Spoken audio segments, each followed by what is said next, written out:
Good morning, good afternoon, good evening, wherever you might be. Welcome to the 2023 Let's Go Any Percent Tournament. I'm Randall Eats Cheese, and we've got a banger for you tonight. Today, I don't really know. We have a global broadcast. We got runners from Australia, Germany, and Canada here for you to showcase their skills in Let's Go. I'm joined here by Sheep. Sheep, would you like to introduce yourself? Hello, everyone. I'm Sheep, and I'm also a part of this tournament. I already had my race earlier, and I'm really looking forward to this race. I think it's going to be a really good one. Yeah, absolutely. We've got runners from all sorts of time zones, perfectly spaced apart. I believe it is 12:41 for Aspect right now at AM, 8:41 for Phoenix, and 4:41 for JimB. And we know they have all sorts of crazy tricks up their sleeve today.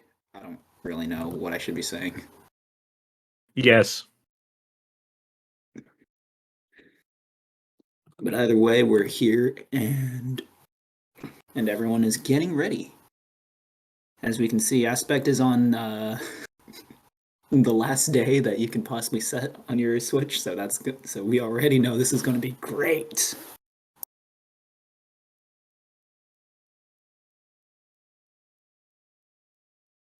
We see Phoenix already starting.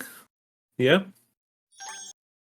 I think there's some desyncing going on right now.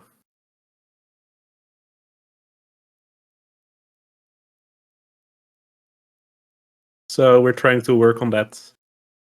Get everyone in sync.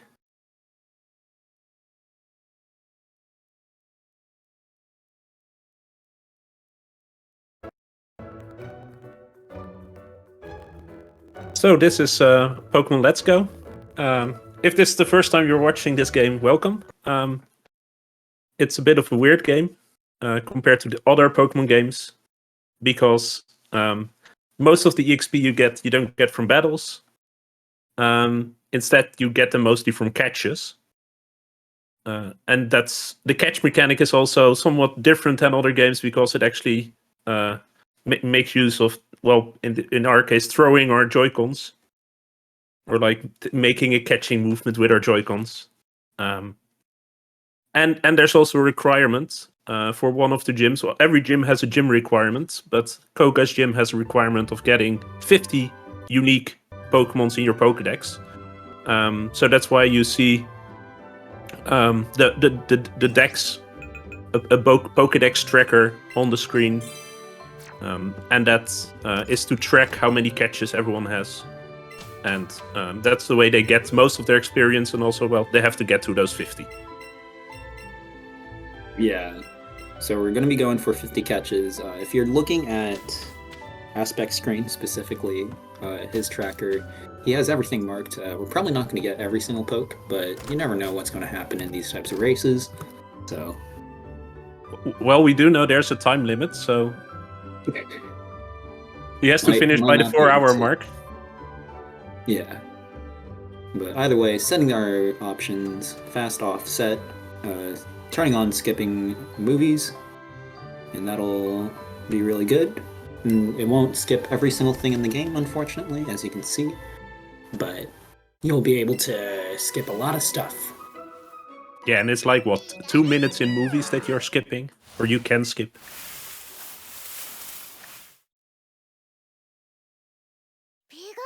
We see Aspect encountering a wild Pikachu on Route 1. And Phoenix is just behind with the Eevee. But here we can really see the catch mechanic and how it's working.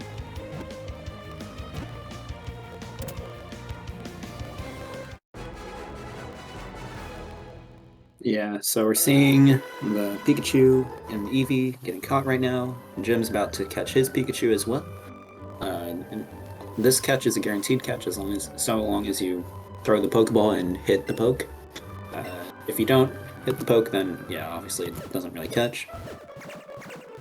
But we're seeing them all get led into the lab by our feisty, naughty starters. I'm saying naughty because I may or may not be making a prediction right now.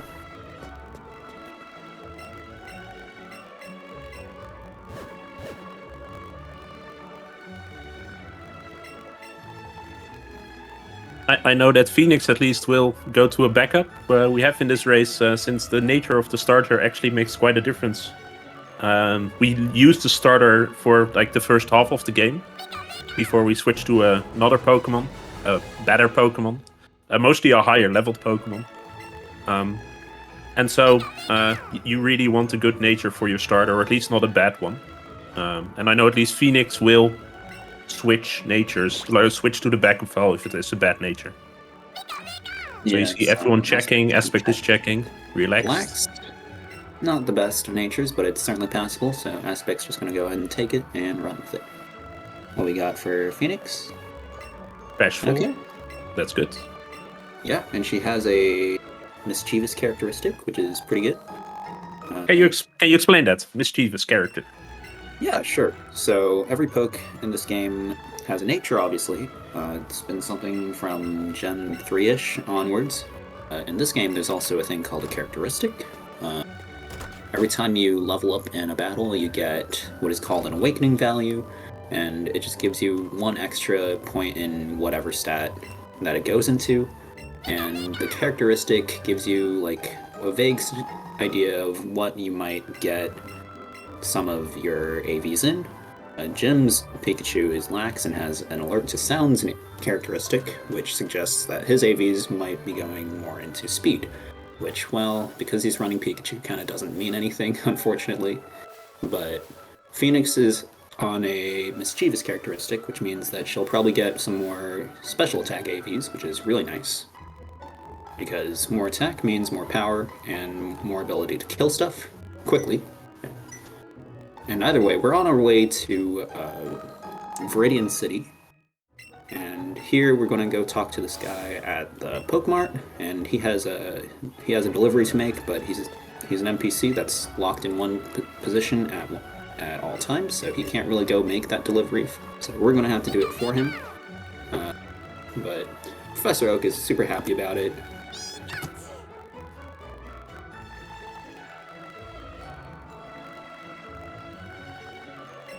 One thing to add to the characteristics. Normally nature also has something to do with the characteristics. Like if you would get an AV in the stat that you are a negative nature or negative stat in by your nature, that will go to your characteristic. But for Phoenix, for example, since she has a neutral nature, that won't impact her at least.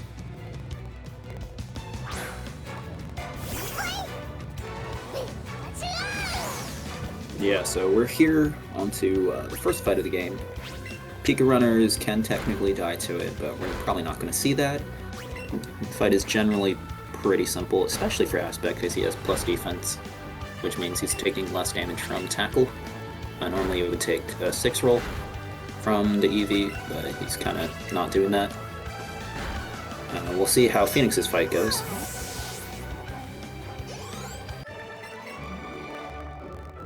Yeah, Pikachu might lose this fight, but Eevee can get trolled way harder with getting paralyzed and growled. And yeah, so they're all through. Well, actually, JimB just started the fight, but he'll be through as well. And Aspect is going to be petting the Pikachu. I mean, just kind of looking at a Pikachu and just kind of ignoring it. Or will he? Yeah, Honestly, he will. With this race, I have no idea what anyone's going to do. This is one of the exciting things about this race. Everyone's got all sorts of fun stuff planned up their sleeves, and I have no idea what they are. But either way, here's the youngster fight. Another pretty easy fight. This one you actually can't die to. But we'll see how the others do as they traverse Route 1 once again.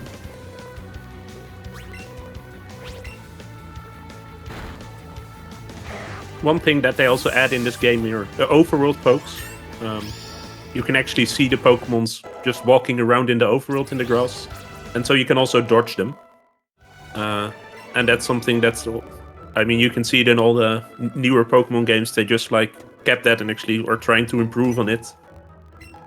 Like with Sword and Shield, they still had both the overworld and the hidden grass Pokemon, and that wasn't really successful. But after that, they just, I think it's a great change to stay to the overworld pokes. Yeah, Makes the and world feel way more alive. oh yeah, absolutely. It also fits the Pokemon Go type of aesthetic, where you can kind of just click on whatever pokes you want to catch. And we're on our way to Viridian Forest. So in here, there's a whole bunch of things that you can catch. We're probably going to be mostly holding off on catching stuff. Nice Butterfree on aspect screen. And we're going to be waiting until we pick up what is called a Leer. Leer is kind of the opposite of a Repel. Instead of making repelling encounters, ooh, nice Pikachu for Phoenix.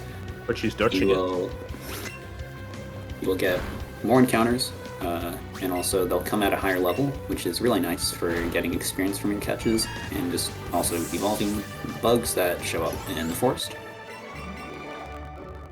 So we'll see where Phoenix's first AV goes into after this next turn. We kind of missed it, but Aspects went into attack, which is really nice to have.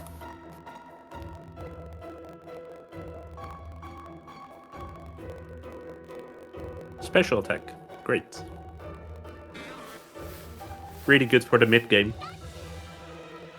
For Eevee, the early game is mostly attack based, but then in the mid game, you'll see a lot of special attacks. It's a bit of a split attacker, but these starter Pokemons are so boosted.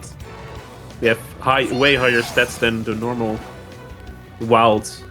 Like this wild Pikachu that Phoenix is catching is nowhere near the stats that Aspect or JimB's Pikachu has. And they get special moves, and those are also very powerful. We'll talk about them more a bit later on. Yeah. So our first catch of the run is done over on Phoenix's screen. We have a Pikachu now. Pikachu does count as an extra entry in the Pokedex on Eevee. Obviously not really in Pikachu because you already have one. So you generally don't see... We probably won't see the other two catching a Pikachu unless even if they show up on screen. But here's the nice little bonanza, I guess, of getting weird Pokemon on aspect screen. As you can see, we have a level 7 Caterpie. And Phoenix is going to go ahead and 2-controller this fight here. Yeah, that's a good thing for the Eevee game. And something that's new in this game, you can really like cheat and beat your opponents by just getting a second player in to help you. That's just like the other Joy-Con that you're normally not using. And in the case for the Eevee game, if you catch an early Pikachu, you can Thunder Shock this Pidgey and make this a one-turn fight. This Pidgey can be really trolly. It has Sand Attack, and well, anyone who's ever played a Pokemon game knows the danger of Sand Attack.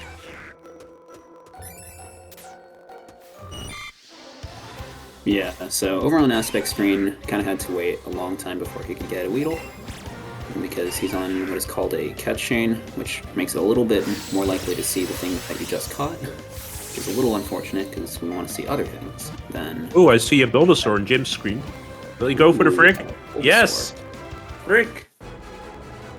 The Bulbasaur has arrived. Could technically get some more Fricks as well, but we'll see what happens.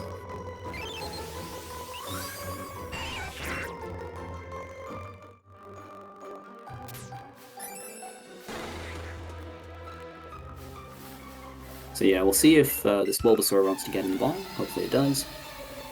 Ah. Yeah, it does not. Unfortunately, not a guaranteed catch. Especially not one-controllered. You get a little bit... Oh my goodness, that Bulbasaur really wants to run away. So it should just get in the ball, hopefully. Yeah, that's good. Unfortunately, Phoenix also didn't get the first ball catch on the Caterpie here.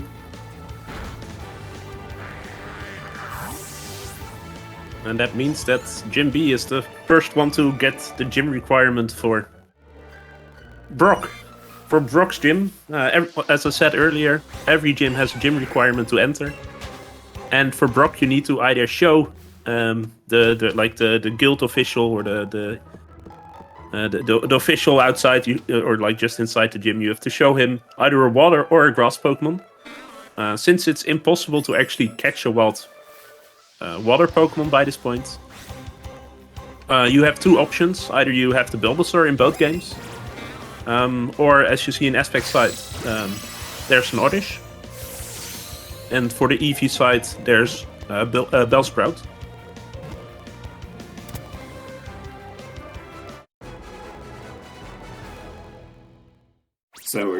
So Aspect has his Oddish. He's gonna be using that on the next fight in the game, and he's also gonna get a ton of level ups from the experience.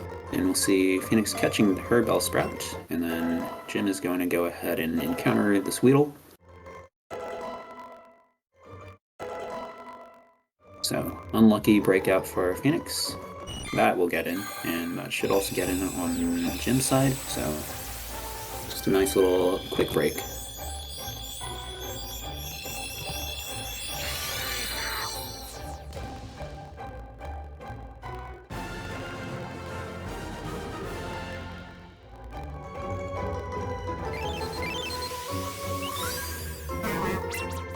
Yeah, sadly we can't see Jim's tracker. He's not using it.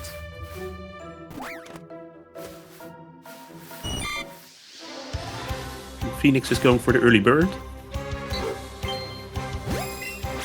I guess that means she's short on the XP.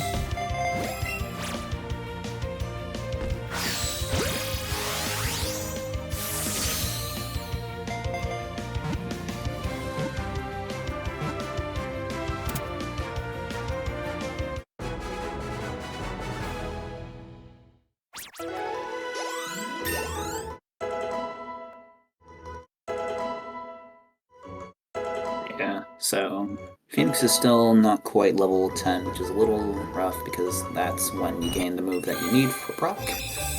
We'll see what Phoenix decides to do with that, but Aspect is ready to go. His Leer just wore off, so thank goodness he got his Oddish there. Nice little cutscene where your rival Trace gives you some potions, which are pretty nice. They'll come in handy. Will be enough until you can buy some more. And yeah, we have Metapod evolution on Phoenix's screen. And okay, Pikachu just paralyzed Metapod on JimB's screen.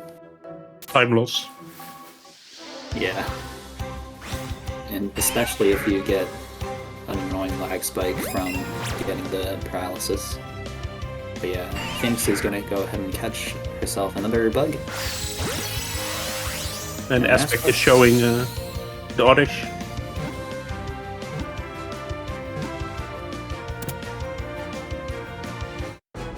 Nice glowing Oddish for Jim. Glowing Pokemon give you a slight experience bonus compared to just catching a normal thing. Phoenix is learning Double Kick right now. Just a bit late on the timing for Jim. Yeah.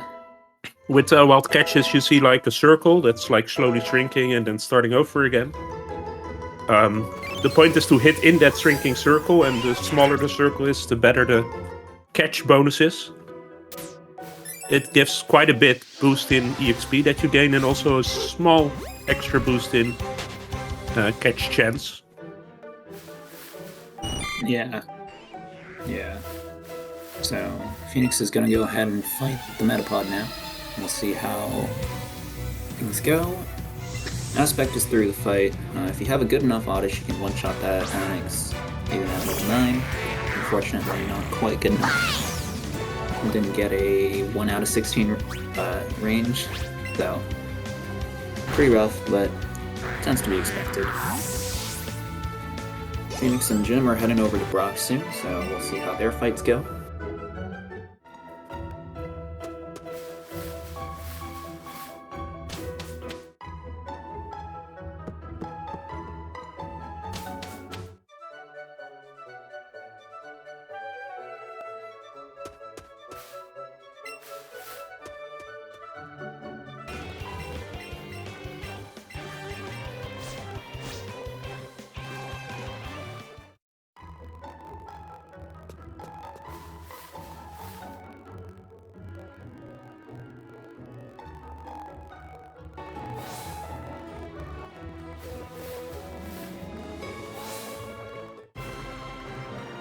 And Aspect is starting his shopping. Yeah, gonna go ahead and buy some Great Balls and then some X items for a few fights. Generally don't need too many early on in the run, but just gonna pick up the 2 X items we do need. And he's also gonna go ahead and buy some burn heals just in case. And Phoenix successfully shows off the Bellsprout, so she's on to Brock. And JimB's there as well, so we're gonna see some fun fights there.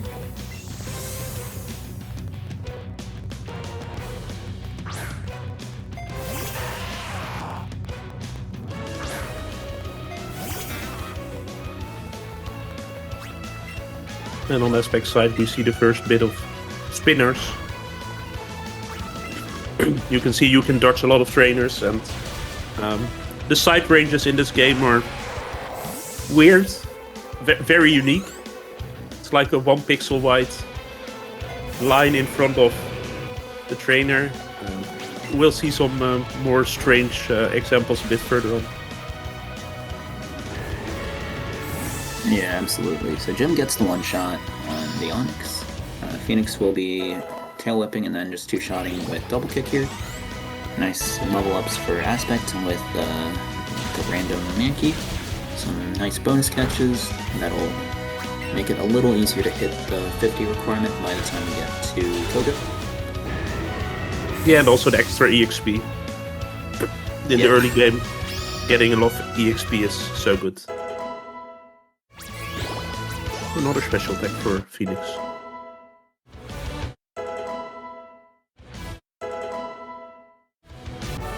For those of you who didn't know, Pidgey learns Mirror Move at level 9. Nice little thing I just learned. And either way, Phoenix also gets the Boulder Badge, as well as everybody else. Gonna see Blue once again on JimB's screen. Aspect getting the easiest catch. Well, it's not really a catch, because you just spend $500 and maybe 15 seconds to buy a Magikarp.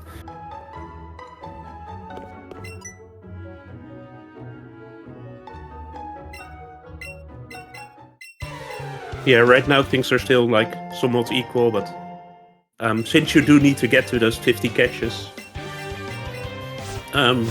we always like a quick and dirty way to calculate the difference between one racer and the next is to add or subtract about 30 seconds for every catch that someone is ahead or behind. Not everyone in chat agrees with that. 30 seconds, I know, but it's a really easy way to calculate it.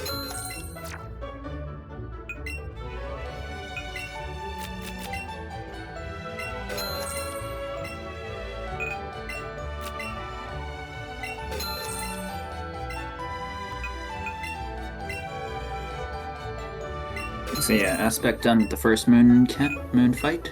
There's probably going to be... There's a Paris that he can catch if he wants to, but he's just going to go ahead and wait until he leers before he catches one. I like how JimB and Phoenix are running a different game, but they have the exact same shop. Yeah, generally in races you're going to see a lot of people just kind of running the same shops, just so they have burn heals and some other stuff just in case. Oh, I see that Phoenix is buying 1 Paralyze heal. Okay. So there is a difference. Yep. It's something I also do for my I actually buy 2 Paralyze heals. There is a fight in Mount Moon that can paralyze you, and if it does, it's very annoying. It takes you have to fight one more fight after that. Yeah, so just waste a lot of time. The Sandshrew here. Phoenix can get an Ekans, but it obviously needs to first spawn. Otherwise, can't really. So we're going to see Aspect Leer soon. He's also going to deposit some of his unnecessary pokes, because it's kind of annoying to see Mankey and Magikarp leveling up, especially from levels 4 and 5. And he's also going to go ahead and teach Headbutt here.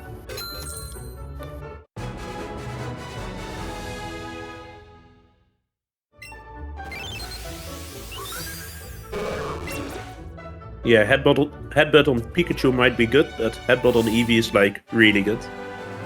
Ooh, nice sponsor aspect. So he does get the Paris anyways. And Perfect. he also gets a Clefairy, so that's really nice. Oh, What Phoenix the heck saw happened on short Phoenix Onyx. screen? That was pretty funny.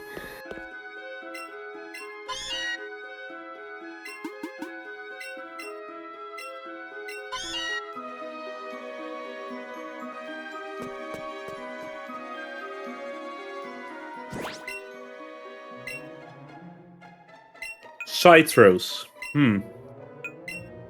Yep. The most fun throws of all time. But either way, everyone is in Mount Moon now, so Phoenix is teaching Headbutt for the Bellsprout. And Pika, you just use the Oddish and just use Acid. Let's see as Aspect gives up on learning Double Team.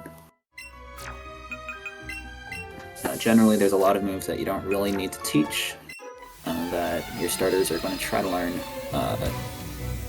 Double Team counts as one of those types of moves. There are some helpful moves. Double Kick has been taught by everybody, which is really nice. And Pika runners are definitely going to teach some more moves. Eevee runners can choose to. Yeah, the only one that you Probably. might... Yeah, the only one you might teach is at level 28. And you have to reach 28 before a certain point for it to make sense. Otherwise, you won't get any of the level up moves.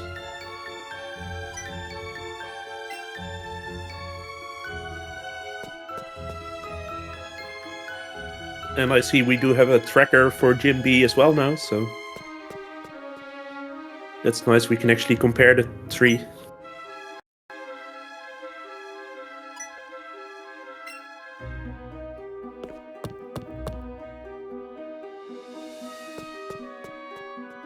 So yeah, waiting for the spinner there. Phoenix will also pick up Moonstone right now. And then we're also going to get a Beedrill evolution on Aspect screen. And she's got some nice spawns over on the top right, Phoenix does.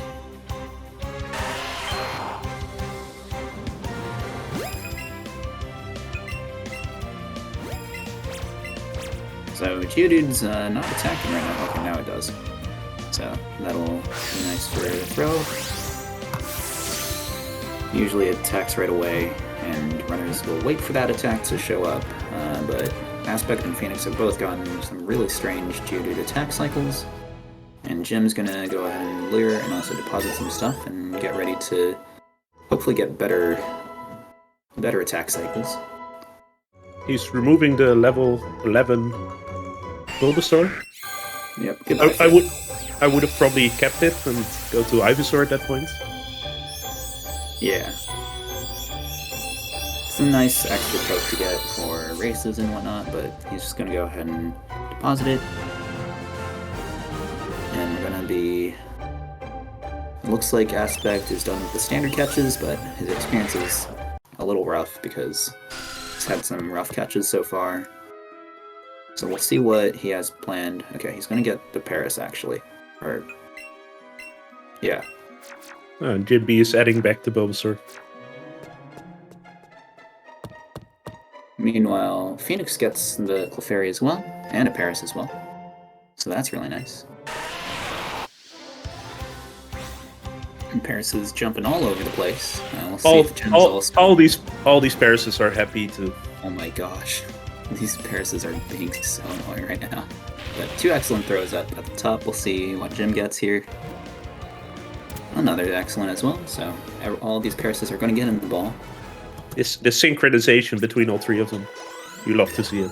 Yeah, it's absolutely insane. So we're going to get the Butterfree evolution on Phoenix's screen. Aspect already has that. And then we're... oh, JimB actually added the Bulbasaur back in while we weren't looking.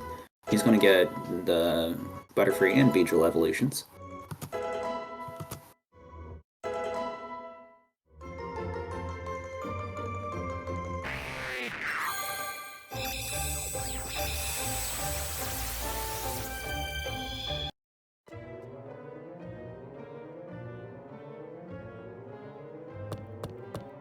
Nice synchronized Butterfree evolutions over with Phoenix and JimB. Aspect crashing into a Zubat, unfortunately, so he's just going to go ahead and run away.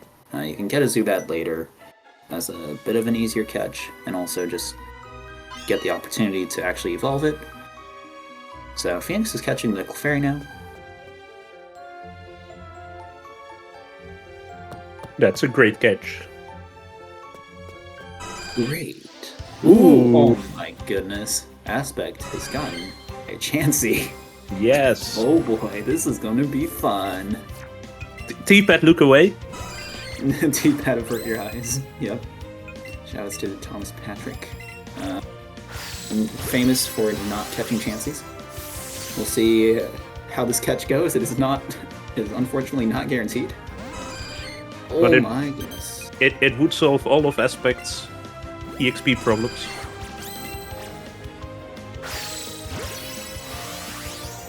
We'll see if he gets in the ball this time around. JimB getting a good attack cycle there. Yeah. And it gets in! Oh boy. Let's see how much experience we get. Chansey gives a lot of experience. Look at this. 1591, in fact. Let's see, I think he just got 20 level ups there. But the good news is his Pikachu's experience is fixed. Yeah, but the bad news is that he gets a lot of level up moves that he doesn't want. Mostly on the bugs. So it turns out Butterfree learns a lot of moves at level 13. We're about to see quite a few of them.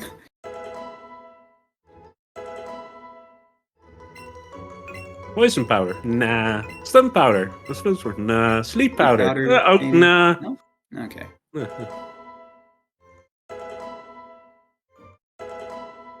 Oh Ah, my JimB. gosh, another Chansey. I don't think JimB we- was gonna yeah, go for we- that, even we- if- We can't blame Jim for that one. Yeah, kind of spawned just as he hit the ladder. I get the feeling even if it showed up a little earlier, he probably wouldn't have gone for it. But Aspect has finished his 20 level ups, so the Chansey has now been registered to the Dex. And he's going to go ahead and do this Rocket Fight and test out that headbutt. And, oh my goodness, JimB just gets a glowing Onyx spawning on top of his head. Yeah, running away, I can't blame him for that. Running away. Yeah, Onyx is a bad catch, and it's really hard to get even a nice throw on Onyx. Yeah, just hitting the circle is very difficult.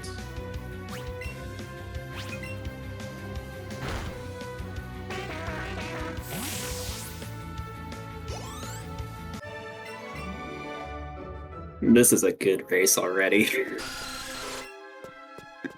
The Lyre has worn off for Aspect now. And JimB and Aspect are both kind of in the same-ish area. Obviously, catch counts and situations are a little different, so Aspect is definitely a little more ahead than it looks like right now. But really good job so far. And we have some nice fat content as well with the Glowing Chansey. And the Glowing Onyx, actually.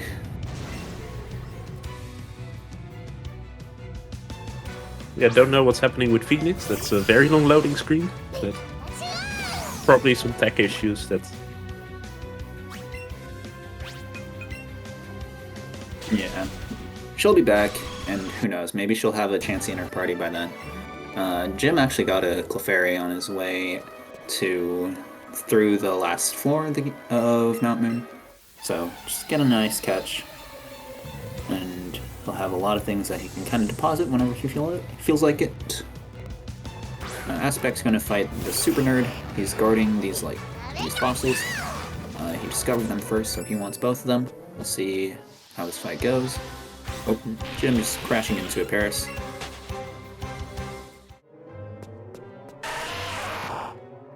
But we're going to also see Pikachu level up here, so we'll actually see an AV here. And we'll see what this Pikachu's stats are. And as you can see, Aspect has a lot of attack, actually. 43 attack is a bit irregular for level 17.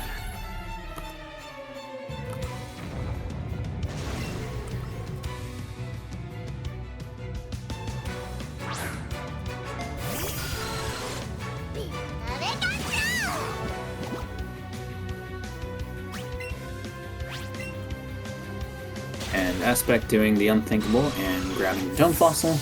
Doesn't really matter which of the 2 fossils you get. In theory, Dome is one character less of text, but honestly, doesn't matter too much. Either way, he's on to Jesse and James. That's one thing from Pokemon Yellow that has stayed in Let's Go. Jesse and James show up in a lot of ways. Phoenix is back, and she's fighting the Super Nerd as well. Good to see.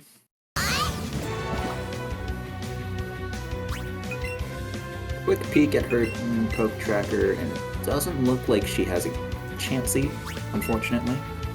But hey, maybe we'll see the Chansey show up on stream. That will be really fun.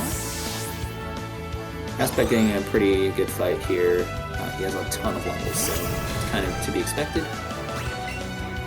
Unfortunately, didn't get the one shot and had to watch the Ekans be fully paralyzed before getting the kill, but it's fine.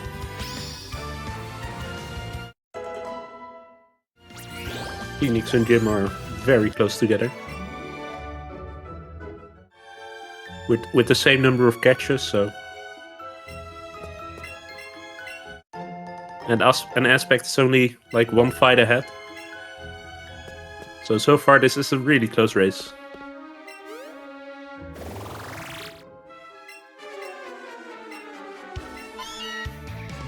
Yeah, Aspect's gonna go ahead and grab this PP up.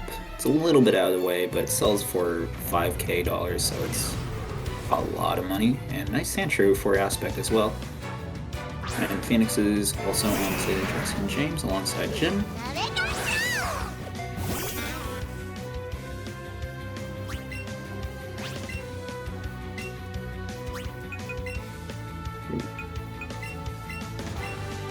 Couldn't quite get the accent there on Aspect's side, but it'll probably get in. A fairly easy catch. And JimB's going to be slightly short of level 15 as he exits Moon. Whereas Phoenix is close, but it looks like she'll probably get it. She'll probably get level 15. Phoenix will get it. Yeah. So what should JimB do? Either like hope for something to spawn or get a rare candy? We'll see what he does. I think he might just do Bridge early. But you never know. He still has time to get a Chansey.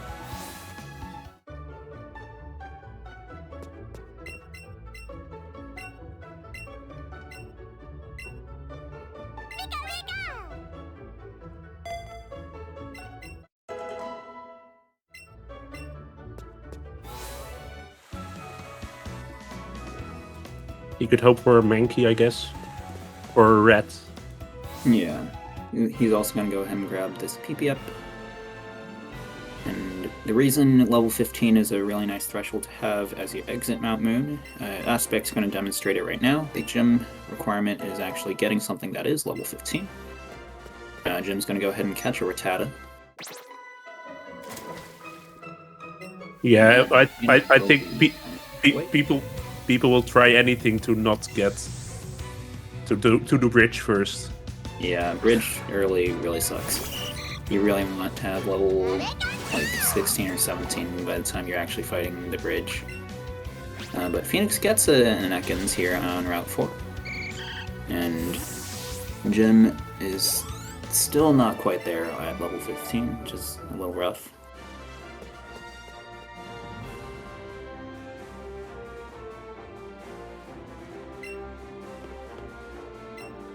But yeah, we're gonna see the Misty fight here on Aspect screen. With Pikachu, it can go pretty quickly. With his attack, it's guaranteed to go really quickly. On lower experience and lower attack, it can get a little dicey, because Starmie does do a lot of damage, but Zippy Zap is a priority move. So if you go first, and you just get the kill, you can't take any damage. Zippy Zap? What kind of move is that Zippy Zap? I've never heard of that before. Yeah, so Zippy Zap is a move that's introduced in Let's Go. It is a move that you can teach Pikachu. Phoenix has 3 moves she can teach, and she's going to teach them all. these moves all have fairly crazy move names like Zippy Zap. We're looking at Bouncy Bubble on Phoenix's screen. Aspect has just hit level 18, which is really nice. Buzzy Buzz, Sizzly Slide. Phoenix will probably teach Glitzy Glow a little later. We also have some other fun names like such as Batty Bad, Floaty Fall, but we're probably not going to teach every single move available. And all of these moves have some strange properties. Zippy Zap is a priority move. It's like an extreme speed, except it has 50 base power, is electric type, always crits. So the priority really comes in handy for stuff like Starmie that actually does outspeed Pikachu. Yeah, and on the other side for Eevee, I would argue Eevee's moves are even more busted. For this gym, you'll see a lot of Buzzy Buzz. It has a 90 power special electric move, and it will always paralyze. And we have Sizzly Slide, 90 physical power fire move that will always burn. And there's Bouncy Bubble, a 90 power special water move that will drain HP like it's like Mega Drain. But then a water move, and it's like Eevee gets a move for every one of the evolutions, even ones that aren't in this game. Yeah. JimB's getting a little trolled. He's doing Rival 2 here. He hasn't hit level 15, and we're kind of seeing why it doesn't feel good to do the bridge early. You also have to do a little bit more movement, but like the fight is just kind of not looking so great. Is just kind of what we're focusing on right now. Phoenix is doing her Misty fight. She doesn't have a priority move, but Buzzy Buzz Paralysis will make it so that Eevee will outspeed the Starmie on the last turn. So that's pretty good.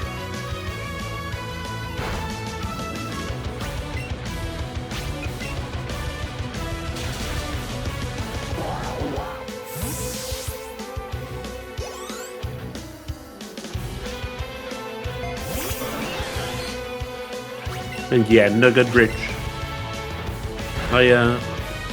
If someone like, what do you think this game was made for Pikachu or Eevee? If you just look at Nugget Bridge, the answer is clearly for Eevee, because every Pokemon that you face, except for the one Meowth, you just learned a special move for Eevee that's strong against one of those Pokemon. So you just can keep on using super effective moves. Yeah. So, JimB and Aspect are both onto the bridge. Phoenix is heading her way there soon. Youngster Timmy has a Sandshrew that does not take damage from Zippy Zap, obviously, so we'll see what Headbutt and then Sandshrew have in store. We can get a Flinch, we can get nothing. We get a Flinch here. Perfect. And we can also get some strange stuff, but fortunately enough, Aspect gets the Flinch, and we're on to... let's see, the next interesting fight would be Phoenix's rival here. Yeah, and you can see, you can see because of the Eevee has like such a wide coverage of moves. A lot less Pokemon are scary. Where for the Pikachu, like a ground type move or like the Glooms later on, those are pretty scary and actually pretty difficult to fight. Eevee has less of an issue with those.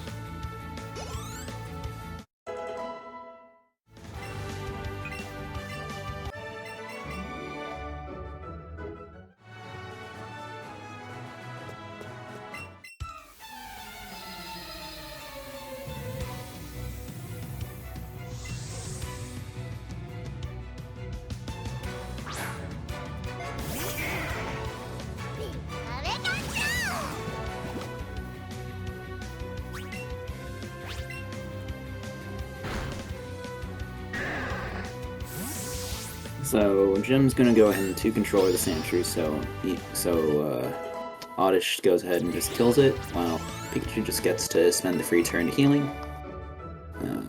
We'll see Phoenix head on to Nugget Bridge.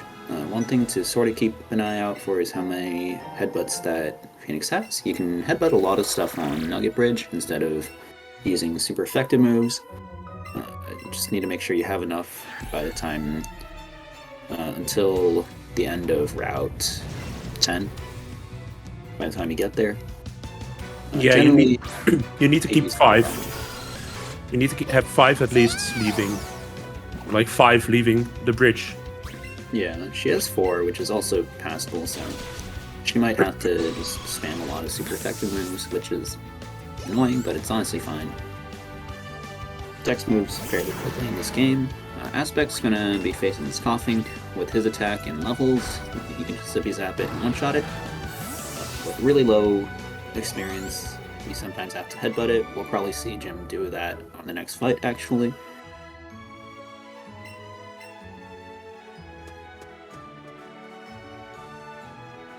But Aspects onto Route 22, or 25 actually, I just read the screen. You can get some strange encounters, such as Venonat, and there's some other stuff that can show up if you're on Eevee, but... And here the first skip.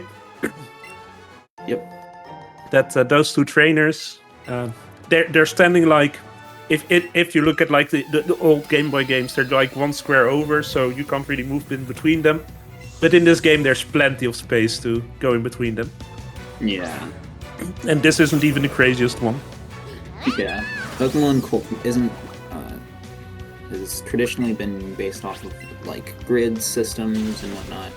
In this game, we don't really have a grid system, but the trainers are still on the grid system, so we can kind of abuse the fact that we can go in between tiles to not get spotted.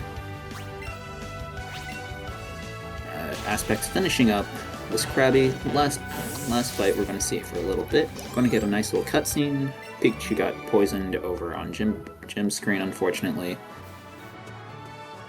And it's time to go to Comic-Con, where we see this Nidorino. Well, he's behind the computer right now, but we got a Nidorino. Can't catch it. Probably shouldn't try to catch it.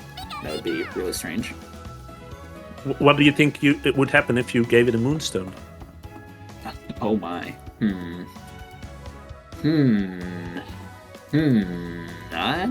That's a good question. Turns out this is actually Bill. He's been cosplaying a little too hard, so he's stuck in Nidorino form and he needs our help to undo whatever he did in the first place. Very simple, starting up the teleporter or something on his computer. And don't forget to skip the movie.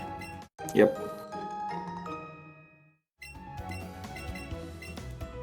And Phoenix is on to the rocket fight as well. With Eevee, you just use Buzzy Buzz or some other moves on his pokes. And with her AVs, it should be perfectly fine. And then she'll be on to Route 25, and we'll see if she can get some spawns as well. Technically, on all versions, you can get a Squirtle on Route 25. We haven't really seen that yet because it is a very rare spawn, and you have only 4 spawns to get it, and you don't have any way of trying to unload it or anything like that sort, so... I'm not sure if we'll see even one Squirtle this entire tournament. Yeah. Even though we have a whole bunch of races, we probably won't see a Squirtle. Yeah, I think it's the rarest Pokemon we could see in this. Yeah, even Chansey is more common. Way more common. It also appears on way more routes. Yeah. Chansey is actually like the most... if she can get anything, but it looks like a no, so... Yeah, I think she was looking for Meowth. Yeah. Looking at trackers, there's like a certain fire dog marked as planned.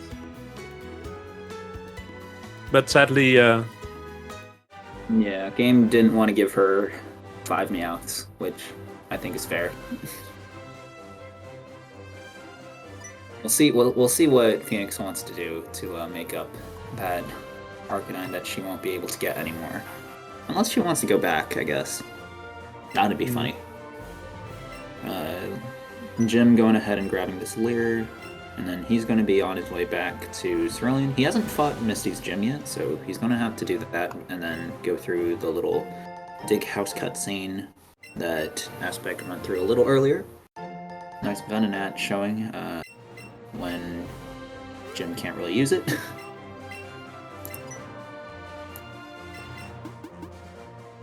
And we're on to Bill as well on Phoenix's side. So we're about to save Bill for a third time. And Jim finally does have a level 15 Pikachu. It's level 16, I believe, but as long as it's at least 15, it's good enough. And then he'll be on to Misty soon.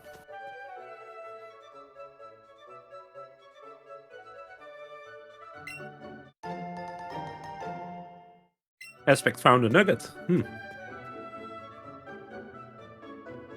Yep. And also a Leer in the underground tunnel, and he's going to use that for Route 6. On Pika, you really want some nice spawns. We'll see what's in store for us this time around. And meanwhile, Phoenix has successfully saved Blaine. So Blaine. Bill. He's now a human on all 3 runners' screens, and we'll see what Aspect gets. So far, some strange encounters. Not the best of encounters. You can get Rat and Psyduck later if you want to. Let's see what else he can get. Yeah, Aspect is really there's. He might come around for that Growlithe, because that's a good catch to get. Yeah, almost required, right? Yeah. It's really, really important to have something to help you out for the next couple of fights, and Growlithe is the most common of the things that you can use for said help. Pretty decent attack cycle, gets the excellent throw, so it'll get in the party. Unfortunately, had to turn all the way around and run way back up the route to get the Growlithe, but better to have one than to not have one.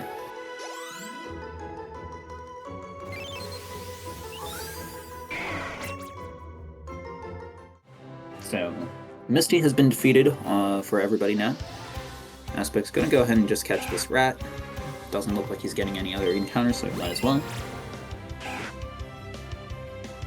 And Detective Eevee has sleuthed out that we should probably go in that little hole in the wall. So, Phoenix is on our way to Route 6 now as well. In Eevee, you don't get Growlithe, you get Vulpixes, and you don't really need Growlithe's help. Nice bunch of experience from that rat there. Yeah, that was yeah, a would you like to 101. explain how that happened? Yeah, so for EXP for catches, there's some multipliers that can get added to a catch. If you catch it in the first ball, you get a bonus. If you get it when the circle that you're throwing at is very small, like an excellent, then you get an extra bonus. If you catch something with 2 controllers, then you get an extra bonus. But there's also stuff like this Pidgey that's like glowing. That's either big or small. Red is huge and blue is small, tiny. But there's also a sort of extra hidden size bonus that's like super big or super small. And those give a lot of extra EXP. Yeah. For example, there was once I know someone who running Eevee found a big Chansey here, or like a super big Chansey, and Yeah. they went from level 18 to level 28. Yeah. Oh. Okay, so Aspect does get all the standard-ish encounters in the end. So, gonna get a Jigglypuff here. That's already flying all over the place. Really slow when it does that. It's never fun. So we'll see how this catch goes. I see Phoenix is picking up some of the extra underground items. She Okay. was lucky to find an extra nugget. So that will make sure she can buy anything she wants. Yeah. So Aspect's experience is super fine now. He's going to get the Gloom evolution, in fact, on the next fight. Assuming this next fight isn't here. Look. And it isn't. Those Nice two little trainers. Trying to skip there. Yeah, it's actually there's not a lot of room there to walk in between, but it's just wide enough for you to like walk straight in between. Yep. And we have to pass them twice, so we'll see them pass through them again. But going up is a lot easier. Yeah. So Phoenix gets the Vulpix here on the top right. And JimB is on his way to the underground.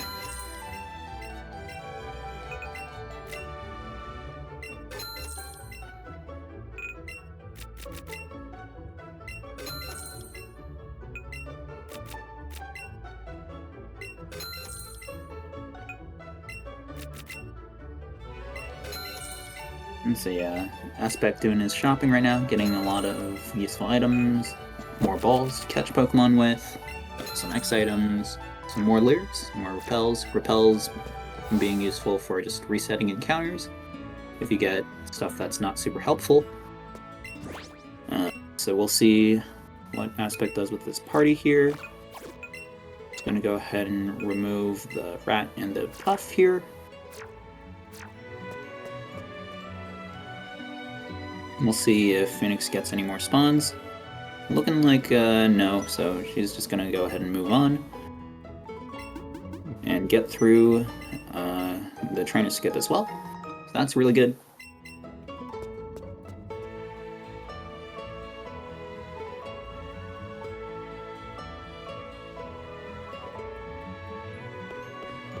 And we're on to the SSN for Aspect.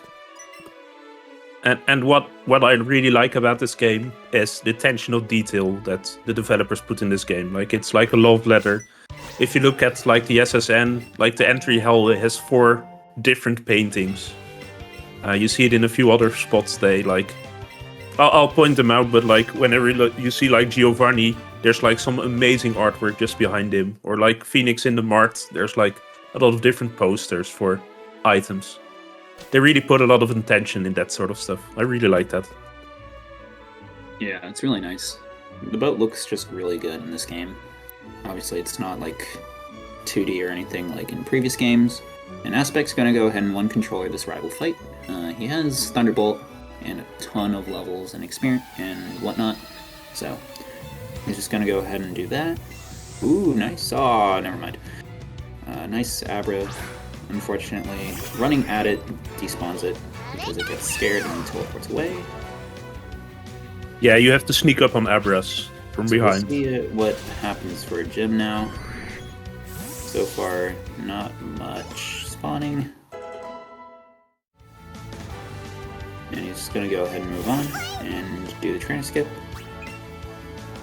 So Aspect's going to set up here on this Eevee.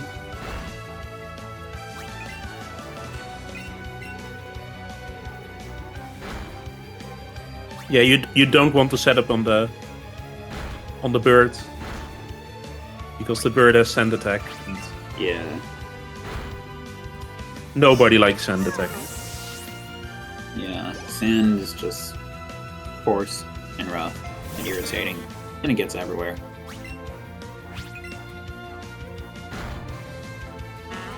But yeah, Aspect is set up, so he's going to go ahead and one-shot the Oddish. And JimB's doing his shopping as well. Phoenix is on her way to the rival fight. Gonna get a nice little Gloom evolution here on Aspect's screen. Typically you don't get it this early, but he's been getting really good experience thanks to the Chansey and some other stuff, so. And also the microscopic Rattata as well, actually. Yeah, a lot of glowing catches on that last route. Yeah.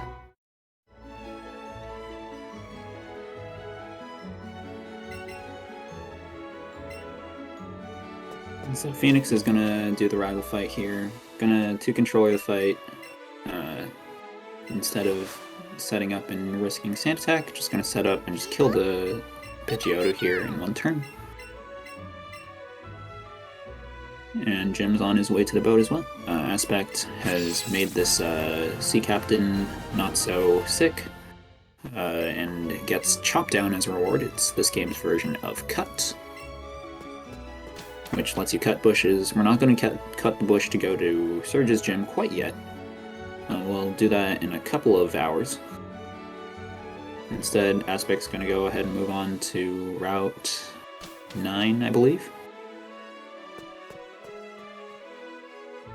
That's Route 10, right?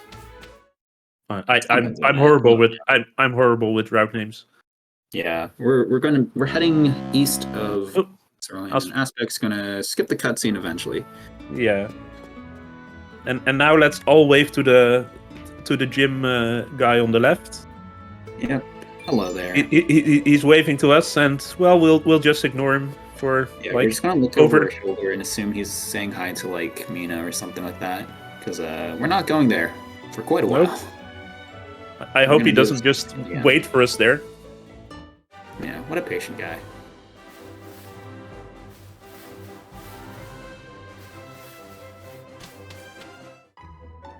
And Jim's gonna do the rival fight now as well. Phoenix has also given the sea captain a back rub or something like that, and she's going to get chopped down as well.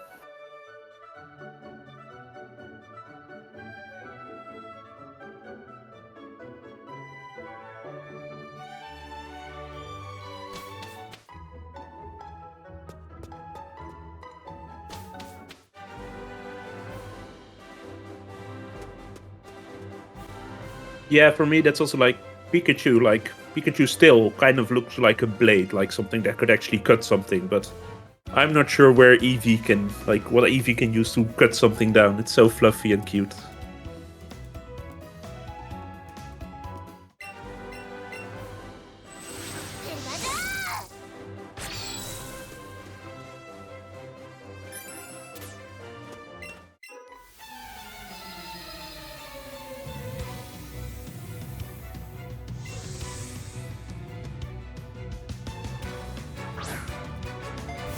A little Pikachu versus Eevee battle here on Aspect's screen. I'm gonna use the little help from Growlithe to just win the fight. And Phoenix is doing the trainer skip as well. And she's through. Yeah, good recovery. Went a bit too far to the left, and And it's and the Jigglypuff. Phoenix gets a puff, so that's good.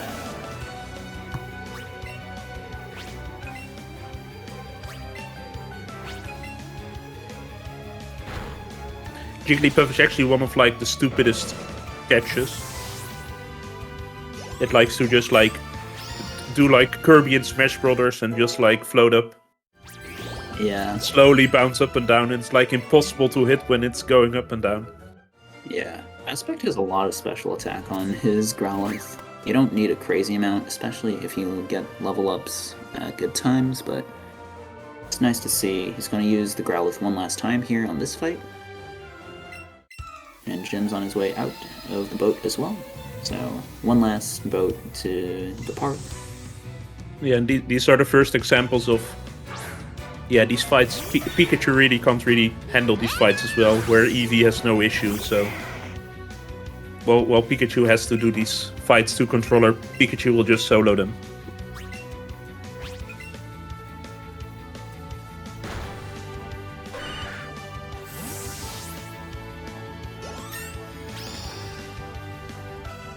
Jeez, Pikachu's already level 23 on Aspect screen. 56 attack already. That's pretty nice. He's going to get the Pidgeotto evolution here as well, so that's really good. We'll see what he wants to do with his party, because he can technically deposit his entire party now. We'll see if he wants to, because depositing everything means you lose your ability to use 2 controllers on catches. But it can be reasonably fine too. I would expect he will keep something in. Yeah, we'll see what he does. Phoenix going to the Pokédex.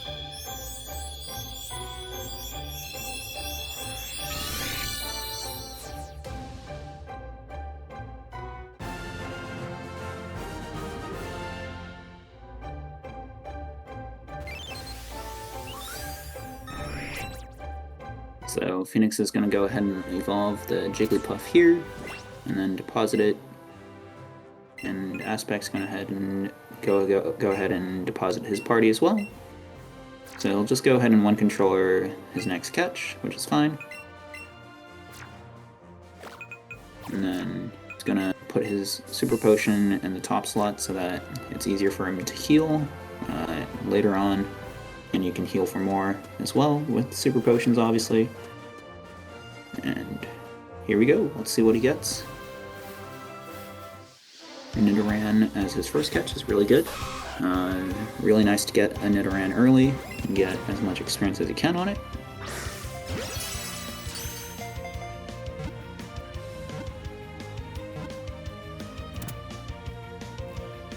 And he gets the catch, so everything is good. And you can really see like JimB and Phoenix on the same fight, but with the different versions. See how different the fights go.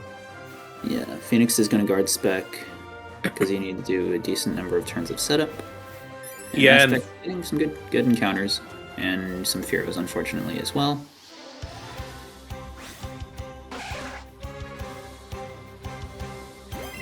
Rough fight for JimB, it looks like. yeah, just missing that range. So Phoenix is done with the fight over on the top right.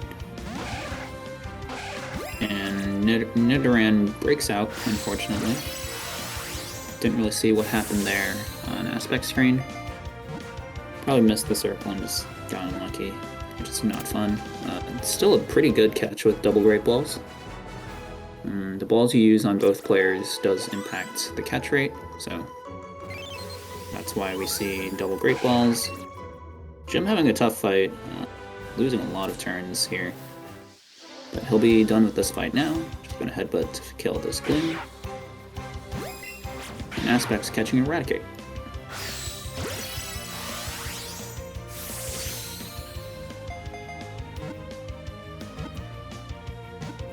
Yeah, and here you can see where Phoenix is already on the next fight. JimB is just finishing the Alicia fight, just because of the extra lag from the two controllers.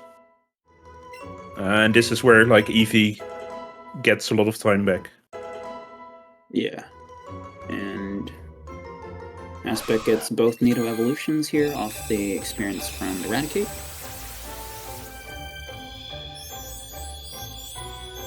And that's going to be really good. Because now he can Moonstone whatever he feels like it. He doesn't need the full Nidoking evolution quite yet, but he can kind of just do it whenever is convenient. And we're going to see Growlithe go to +2 special attack for Flamethrower here. And he does get the range there, so that's really good. And Phoenix is going to go ahead and catch something here. Also getting Fearos. Maybe not the Pharaoh. Yeah. But Nidos are showing up, so that's really good.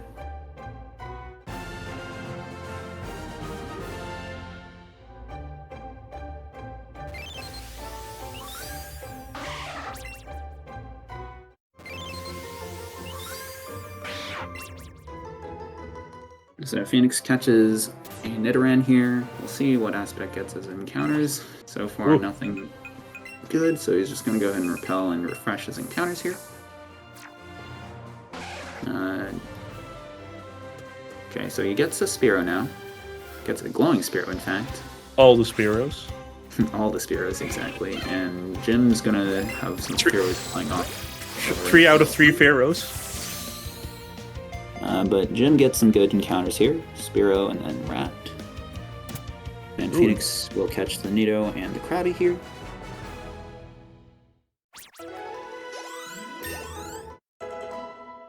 Yeah, the Nidos are nice because they just evolve in one level, so that's really quick. And if you still have a Moonstone, then that's another quick Pokemon.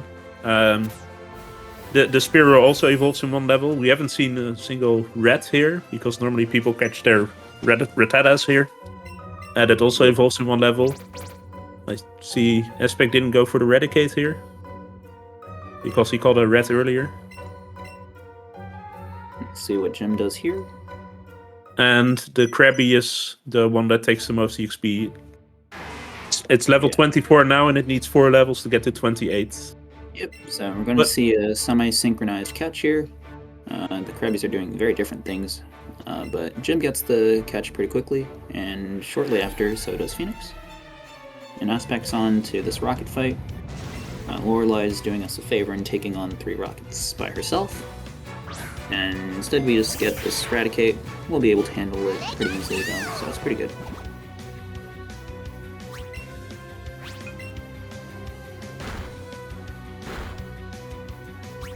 Yeah, I think in this area of the game there's also like people started making a song about when they think of Rocket Grunt.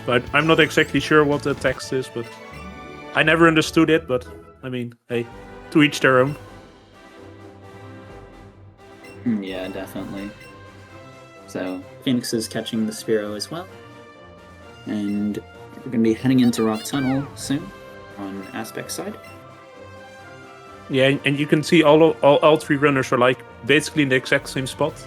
Yeah, Aspect But has a ton of evolutions already, so... Yeah, Aspect is so far ahead in catches. It's like minutes ahead, even though it looks like it's just like, oh, it's just one fight. This is an Onyx. And we'll see what he's catching it. Yes. Here we go! This is going to be exciting. Yeah, it turns out this catch is even harder in Rock Tunnel than it is in Mountain Moon.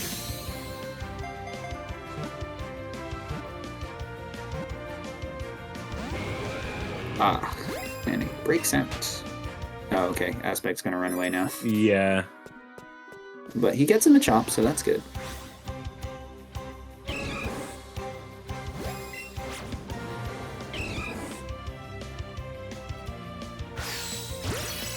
I see Aspect also went from a 99 plant to 54 plant, which is a lot more reasonable. Yeah, probably will actually fit in within the time limit on the stream. Pikachu's learning Thunderbolt over on JimB's side. Finally hits level 21 here on this fight. Having a tough time with experience right now, so we'll see if that impacts him. Aspect getting a Geodude spawning on his face, which is really annoying. And Phoenix is going to get some evolutions here.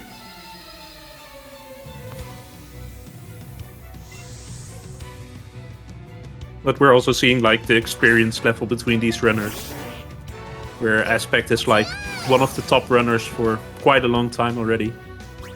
Phoenix only picked up this game 2 months ago, or when we started like working on announcing this tournament.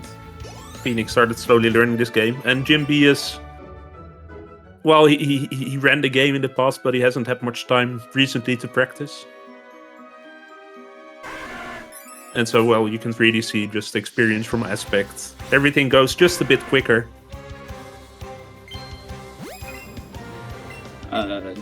So Aspect's getting a Charmander. That's a bit of a rare encounter. But a very good one. It's pretty hard to catch, but if you have it, it's like just 2 extra Pokemon. And getting to that 50, that can be a real problem. Aspect won't have any issues getting to 50. But JimB is now on 21. And yeah, JimB will take anything. Like, he really needs to struggle a bit. Like, really, at some point, he really like needs to get certain Pokemon. Yeah, he needs whatever encounters he can get. Yeah, nothing is spawning for him there. Experience he can get as well, because he's really underleveled at this point. And Phoenix is going to do the rocket fight. She's doing it last, but she has a much better catch count and experience situation than JimB. As you can see, he's still just checking the route to see if he can get anything. He's going to catch this Raticate here. Yeah, Raticate is a really good catch. It actually gives quite a lot of EXP. And if you catch a red earlier, it's just very nice to find one here. This could somewhat solve his EXP problems.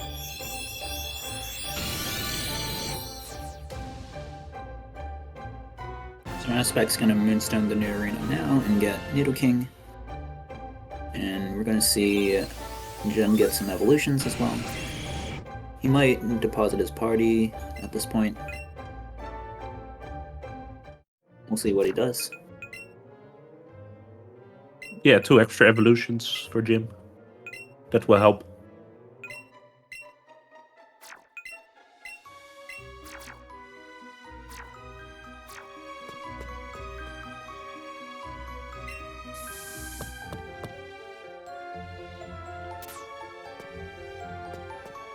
So Ooh, Rhydon is a good. really nice spawn to get in Rock Tunnel because you can ride it and get a bit of a move speed bonus. So he ends up getting it. Yeah, there's no bike in this game. Instead, you can ride Pokemon. Yeah. And Rhydon Ryan is the first realistic one that's actually like good to use. Yeah, I mean, it's not the yes, you can fastest. Oh my goodness, Phoenix.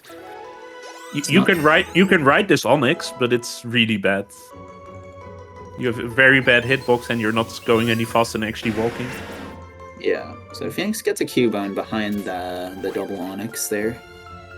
And Aspect will eventually ride the Rhyhorn, not the Onyx. Maybe. Maybe not. I don't really know. Cubone's doing absolutely nothing on Phoenix's side, which is really strange. But we'll go ahead and get the nice throw here.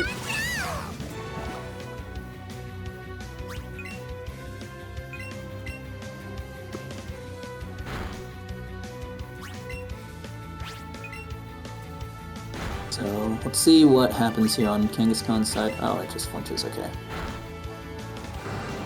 So Aspect's able to finish the fight, take no damage. Let's see what Phoenix does here. Not much to catch, it looks like. So she's gonna. Oh, she gets him a chop actually. So I stand corrected. So she'll go ahead and catch that.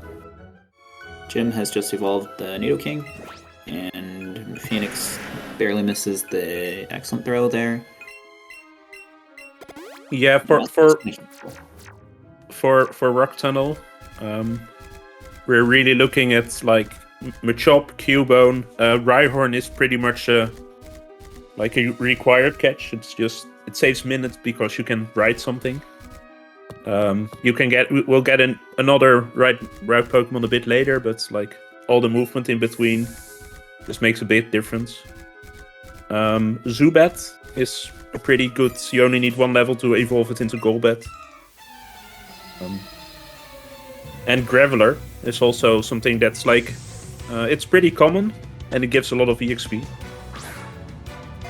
And because we called it Geodude earlier in Mount Moon, it's just like okay, that's yes, we can catch the Geodude here, but we really need the EXP when we're in Moon. And we can still really use the EXP here because there's so many Pokemon that need levels to evolve. So that's the job for the Graveler. Little fun thing that JimB had there was he ran in front of a trainer there, but because there was a poke in the way between him and the trainer, it didn't actually walk up to him. Bad spawns for Phoenix. Phoenix is only getting Golbats. Only getting Golbats. I repeat. And we'll see what she does. Gonna go ahead and heal, maybe not.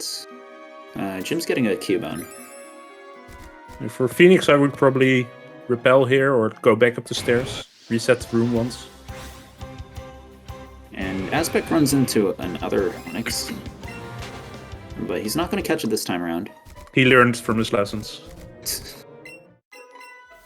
JimB gets the Cubone breakout. And Phoenix is on to the Kangaskhan as well. I'm gonna go ahead and use Sizzly Slide to burn the Kangaskhan.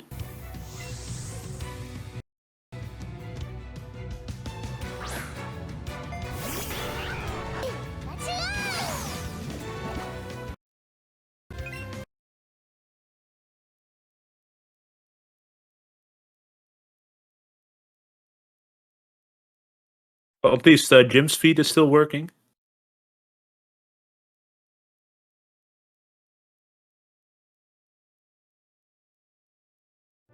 Oh, that's So JimB's gonna get this Machop catch. Yeah, Okay, looks like Aspect gets a Graveler to catch, so that's really good. Oh, JimB got the breakout actually. Oh, he's on Great Ball Pokeball actually, so that really doesn't help. Otherwise, it's a guaranteed catch. Yeah, that might be something that's like JimB is still like on the old. When JimB really ran this game, previously we didn't know about the second Pokeball that actually mattered. Like the second controller Pokeball mattered in the catch rate. That's something that's more recent. Something I think that was discovered last year. and so that might just be something that he's not used to doing.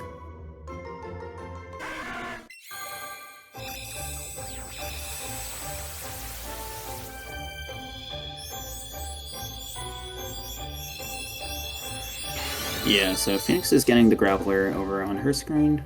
And then Jim's going to do some target practice and catch this Zubat. Hitting the Zubat is all you want. You just want to hit it. The circle doesn't matter for Zubat.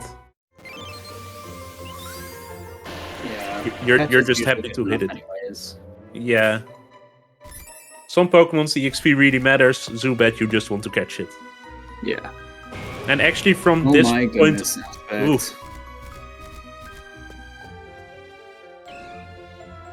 So Onyx exists. It has a massive hitbox, so Aspect having to take a very strange path to not get hit by the Onyx, and Aspect's gonna just kind of wait for that second controller to be able to despawn. Yeah. And he's about to exit Moon here. Rock Tunnel.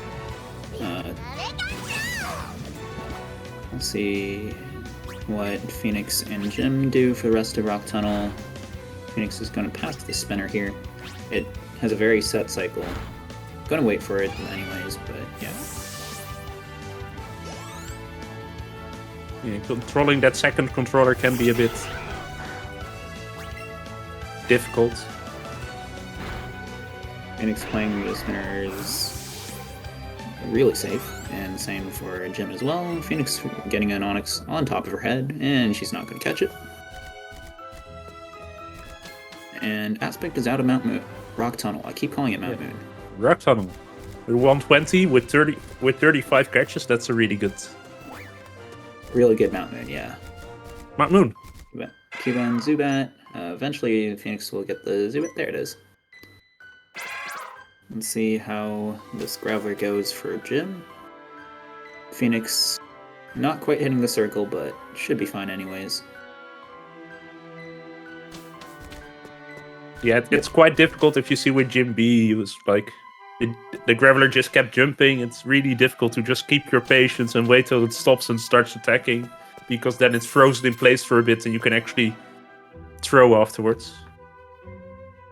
It's like maybe one of the most difficult skills in this game, to just be patient with catching. Like, know when you can go, but when you have to be patient.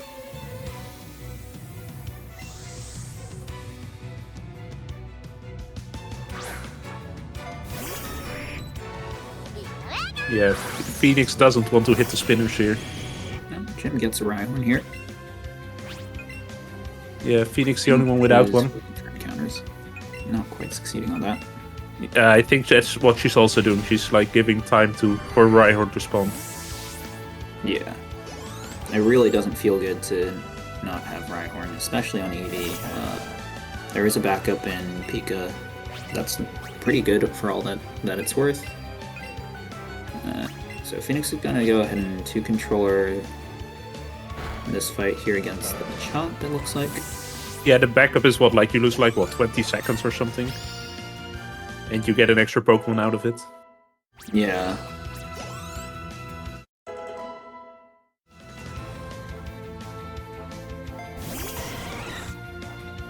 Phoenix has killed the Machop, it looks like, and then she's going to go ahead and one-shot the Rhyhorn with Bouncy Bubble.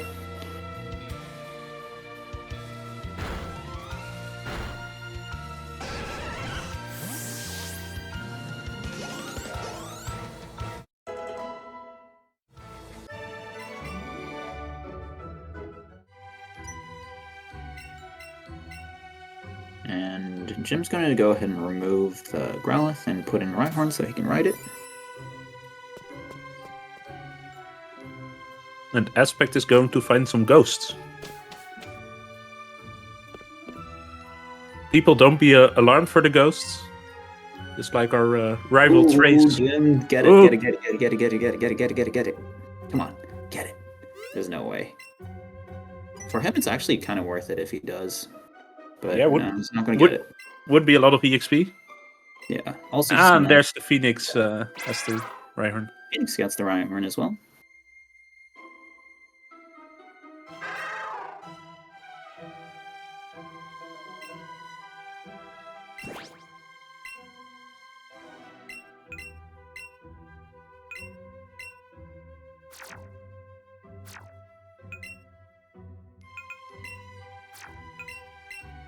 And Aspect is heading out of the tower.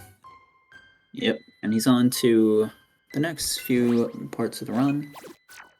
Unfortunately, doesn't have the best of Nidokings ever. Really doesn't feel good, but gonna use it for a few fights. This next fight, it comes in handy, and for the most part, it's honestly not that big of a deal what the Nidoking is. And we'll see what Phoenix does here. Gonna get the Rhyhorn in her party as well, and probably alongside the Zubat as well. And then she's gonna ride it. Okay, she's gonna put in Graveler, it looks like. Yeah, for the beginner notes, it says to keep Graveler in as like a backup. Okay. Okay, so JimB is catching the Kangaskhan. Let's go! Yes. Your Edda blesses in chat. Kangaskhan breaks out. Hitting the Kangaskhan mid-jump, that always looks really silly when that happens. And it gets in the ball.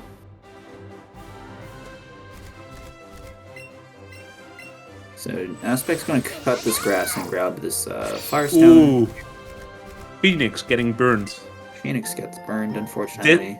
This fight in Eevee is like one of my least favorite fights because of this. You can get burned, and then after this comes in Kadabra, and that Kadabra is really scary.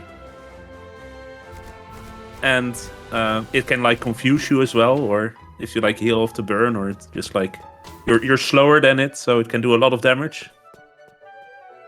So I've lost multiple runs to this fight, just going wrong.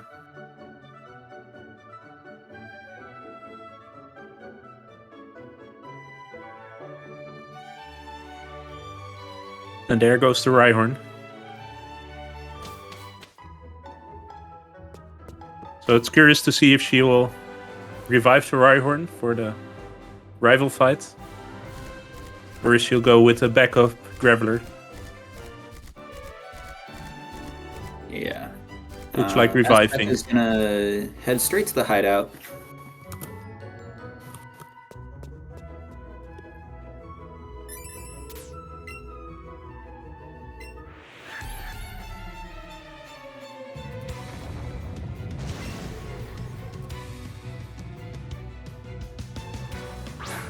Generally, you see runners heading into the Poké Center in Celadon, and Phoenix runs straight into a Zubat, which is a little annoying to have it spawn on you. So Aspect's gonna do this fight here. 2-controller the fight, pretty easy with 2 controllers. In fact, he has so much attack, he just one-shots it with double kick, it looks like. Yeah, why do you need this Nidoking again? The Nidoking sucks. He said it himself. He has 73 attack on this Pika. Turns out 69 attack is really nice for the Raticate. Nice.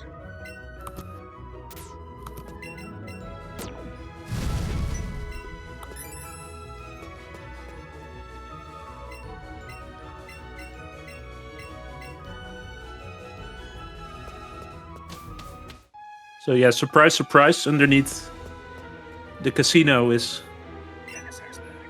Yes, Aspect. It's a secret hideout.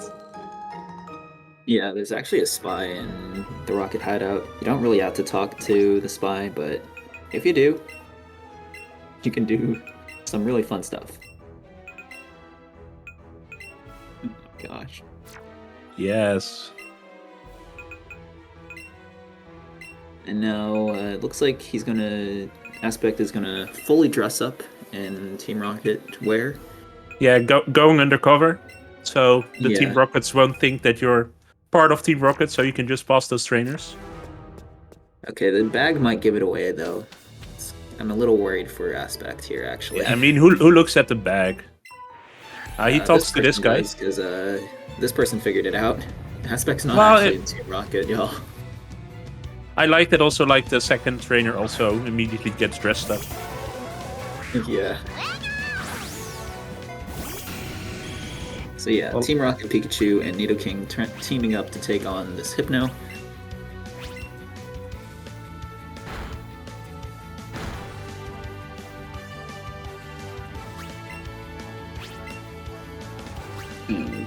He's going to go ahead and heal the Pikachu here.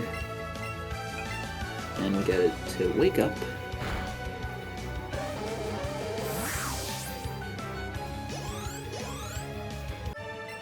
Meanwhile, Phoenix is on the rival fight. Yep.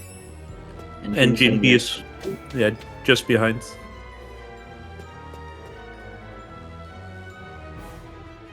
Let's see if any of the other Rockets have figured out that Aspect's not actually a part of Team Rocket. There's a Rocket trainer right here. Let's find out how it goes.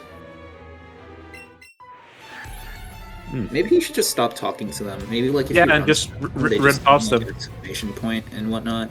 Phoenix is getting turnarounds on Tower Rival, which is really annoying.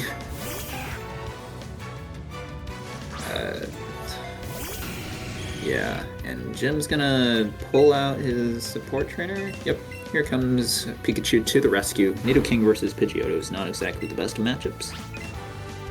But it turns out Pikachu does a pretty good job, thanks to tech matchups and all that. And so, being faster. Yeah, that too. Again, Pidgeottos have Sand Attack. We don't want to see Sand Attack.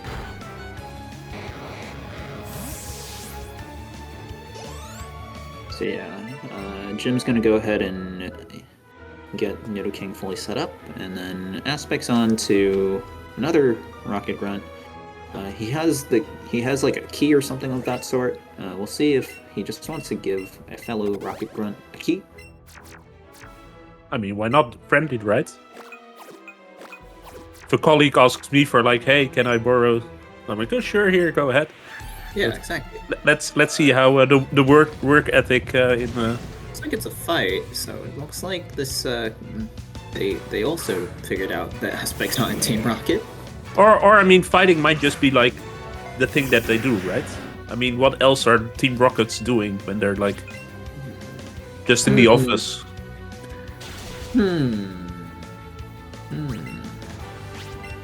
That's a good question. Yeah, what does a typical work day look like for a Team Rocket member? Yeah. Like you're trying to steal some Pokémon, but I mean that won't take like what 8 hours. Yeah. So the ghost cutscene, this small mini ghost cutscene, is done for both Jim and Phoenix. Actually, it's still going on for Jim, actually, but we're almost done with it. And meanwhile, on Aspect's side, the Rocket was very salty for losing that fight, so he threw the key up onto the over the wall or something. Yeah, how could he do that? But how do we get the key? We need the key. Oh, there's a vent up there. Hey, there's a rolling chair. Let's stand on the rolling chair so we can reach the vent. Don't do this at home, kids. Yeah, don't stand on rolling chairs. But either way, Team Rocket Pikachu has infiltrated the Team Rocket ventilation system or something like that. I don't really know. And Phoenix is going to fight the Clefairy here. We'll see what happens here, because Clefairy usually gets a turn when you fight her in Eevee. Yeah, suddenly we're in Metal Gear Solid. Sneaking around. Finding card keys. Okay, so Clefairy flinches, so that's really good. Clefairy has a move called Metronome, and it's a move that can just roll basically anything that's in the game, which can be absolutely hilarious, or just like completely devastating. It's hilarious for people watching, but as a runner, it's less hilarious. Yeah. Oh, okay, the Abra despawns. Not much you could do about that one there, unfortunately, so Phoenix is just going to have to move on and not get one here. And Aspect is going to continue on with the hideout.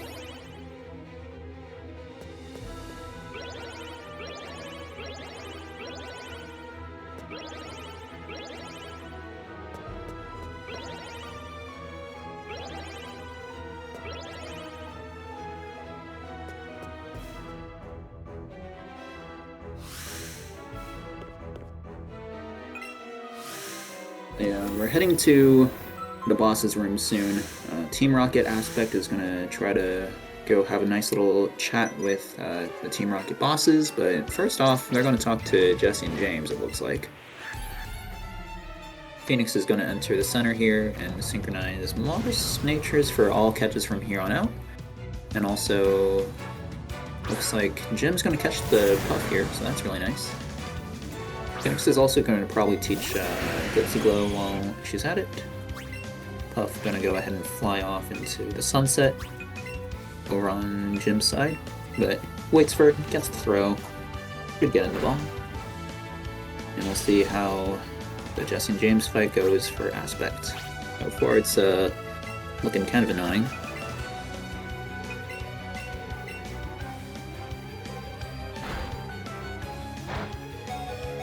Nidoking's taking a good amount of damage, but should be fine.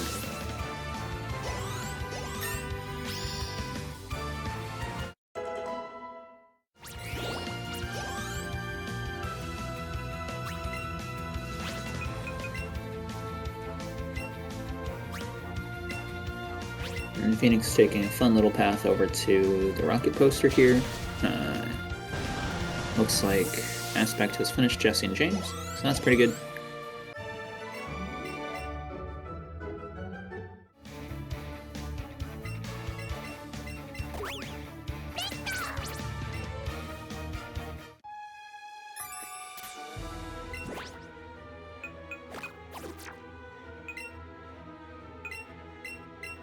The next fight for Aspect is Archer, the first Archer fight. Archer is one of like the Team Rocket admins, and right now, like these days, this fight is actually like pretty okay. When this game, like when we first started speedrunning this game, we weren't allowing second controllers, and this fight was really difficult. Yeah. But nowadays, Nowadays, I would think that most people would agree that the second Archer fight is at least the most annoying fight left in the run. Yeah. So Aspect's gonna headbutt and act special attack. And gonna go for a flinch. Does not get it and just gets Ooh! That's not good. Okay. Nice little headbutt strat that did not work. Some idiot designed it, that idiot being me. So, doesn't feel good to see that fail.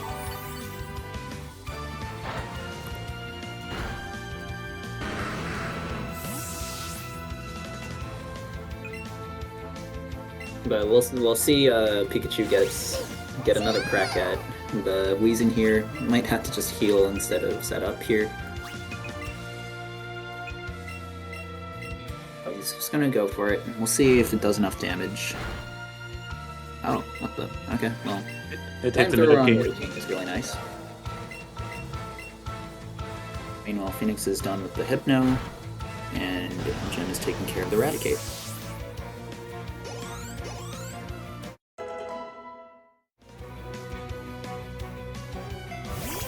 And he's just gonna go ahead and heal for the rest of this fight. Get Nidoking up to enough HP where it can tank him a Persian. Because we're going to be fighting Giovanni next. Unfortunately, Aspect has minus speed, so he's going to take a hit from Golbat and he's going to have to heal again.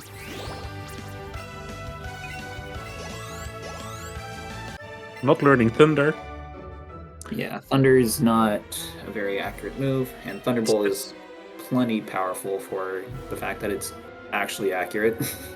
Yeah, if you look behind Giovanni now, the paintings, by the way, they are so good. Yeah, for real. It's a nice, like, office, I guess, in this, like, underground hideout, warehouse, whatever, I don't even know.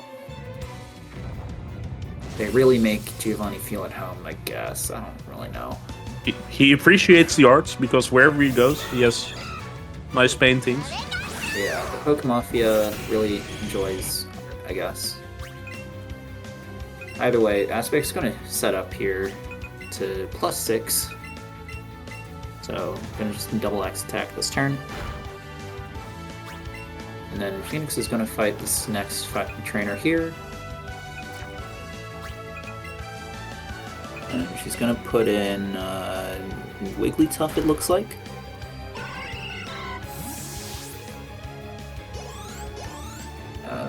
I think, yeah.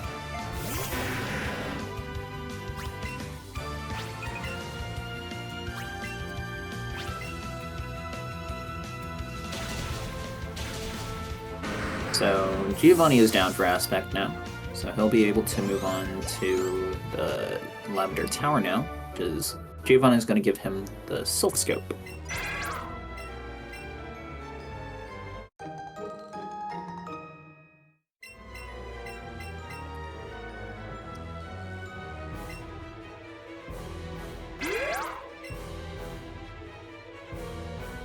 Yeah, solid race so far. Aspect has had some really strange things happen, getting a lot of experience. Got a glowing Chansey that spawned on his head.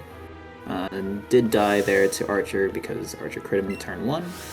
And Phoenix is gonna choose not to teach Double Edge.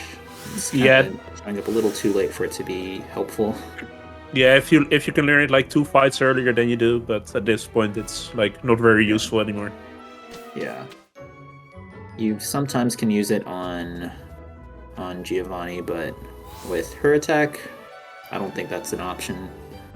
So, Aspect is gonna learn Fly. Well, this game's version of Fly.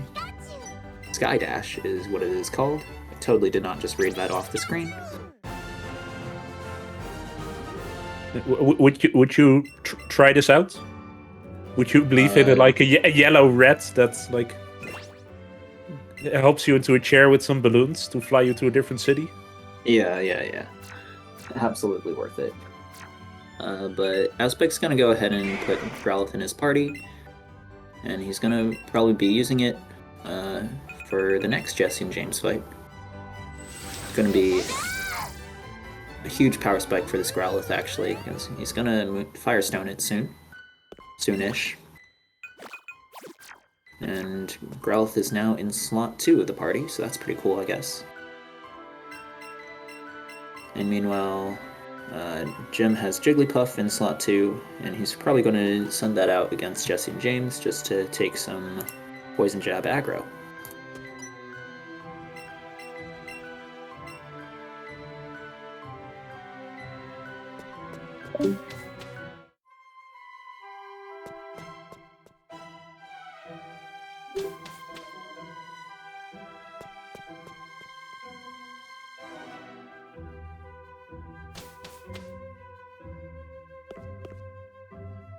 Also, whenever I see these spinning tiles, I mean, I'm glad I don't see these. Okay, JimB hits through, got the paralysis, but unfortunately had to deal with evasion and whatnot. We'll see what Spawn's Aspect gets. Oh, he's not going to grab that Ghastly here. He might get one later anyways. Spinner being nice, so you don't have to try to dodge the vision when it's just not really looking at you at all. But you still can dodge the vision. Another Ghastly spawning for Aspect, so he might go for that one there. Chandler Ruth. The Chandlers are all really easy fights, especially with Pikachu, because you just Zippy Zap them and take advantage of having priority. With Eevee, they can hit you sometimes with Sucker Punch, because you're using Blitzy Glow, and that's not a priority move, but generally fine.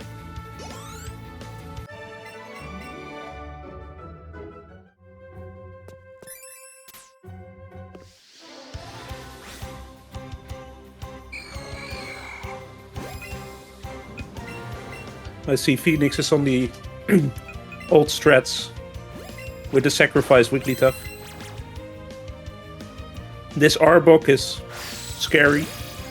It hurts a lot, and it has Glare to paralyze you. But if you give it a nice fairy move that it has a super effective move against, then we'll always go to that. Oh, and the Power of Love. Power of Love, everybody. Yeah, when you get your affection, your friendship level with a poke really high, you can start getting stuff like Power of Love, which is when you either tank a move that's about to kill you, or you break out of status effects. Phoenix has been getting that for a while now, actually. The way you can kind of tell is every time you use a super effective move, the game will like turn the poke around and you'll have some fun feedback like great job Eevee or something like that. Yeah, or if you Jim's a little heal. lost right now. I think he'll figure it out. Okay. And he's almost out of the spin tile maze. Yeah, that's actually like he was always like on the good route, at least that like etiquette and I use. Not go to the lower route, but like take the route to the right. It's actually exactly the same time we timed it out, but just whatever people are used to. Yeah. Coming up is another cutscene. We'll see Aspect probably skip it. The saddest cutscene in the game. We're going to see what this giant ghost actually is, because we can use the self scope on it. And meanwhile, Phoenix is going to go ahead and fight Archer, and JimB's going to fight Jesse and James. Yeah, so they are one fight apart. Yeah. It looks like JimB has one more evolution than Phoenix, so the race is really close between those two right now. And, okay, Aspect's going to grab this Hyper Potion here.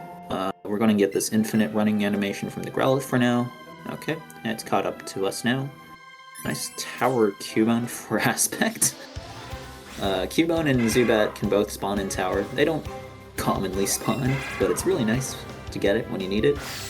And, well, looks like Aspect actually got one, so it's really nice.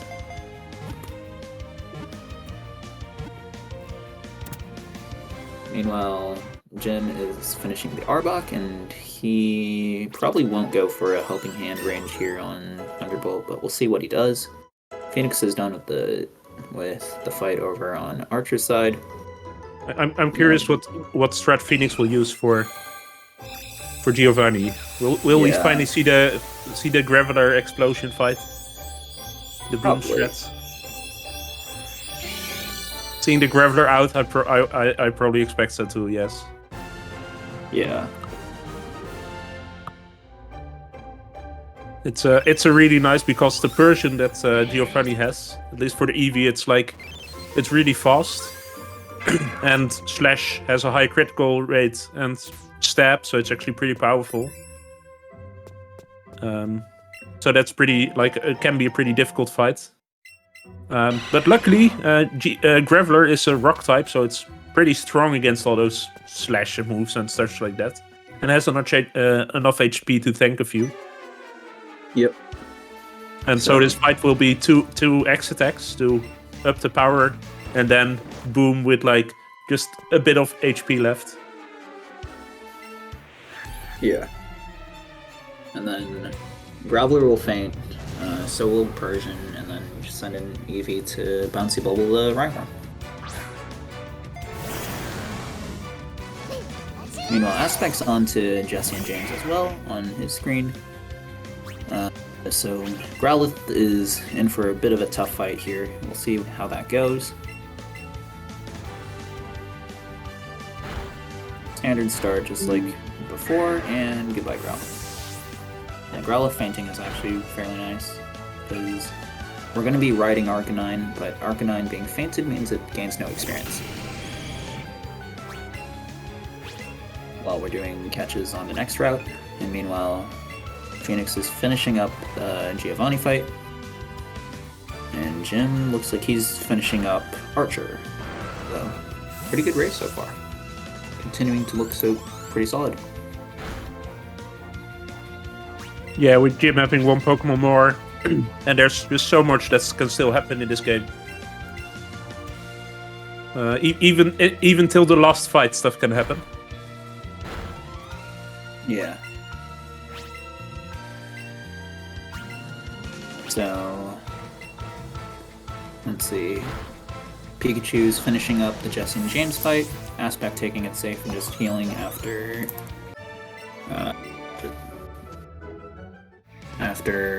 fainting the Arbok. Phoenix is on her way out of the hideout.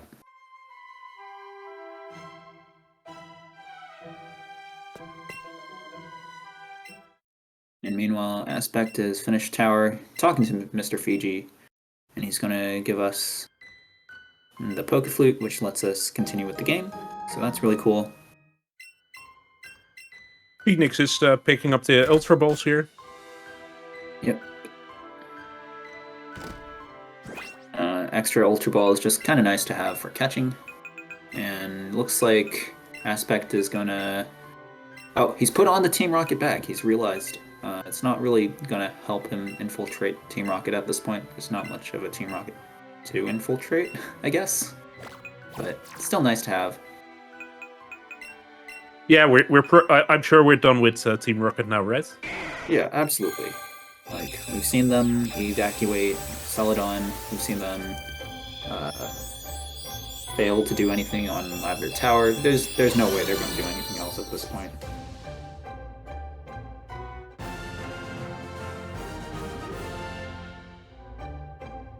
So, Phoenix is going to go over to the tower now. And Aspect is going to fly over to Celadon, so the two of them are effectively trading places for a little bit. And we're going to be moving on to Route 17 for Aspect.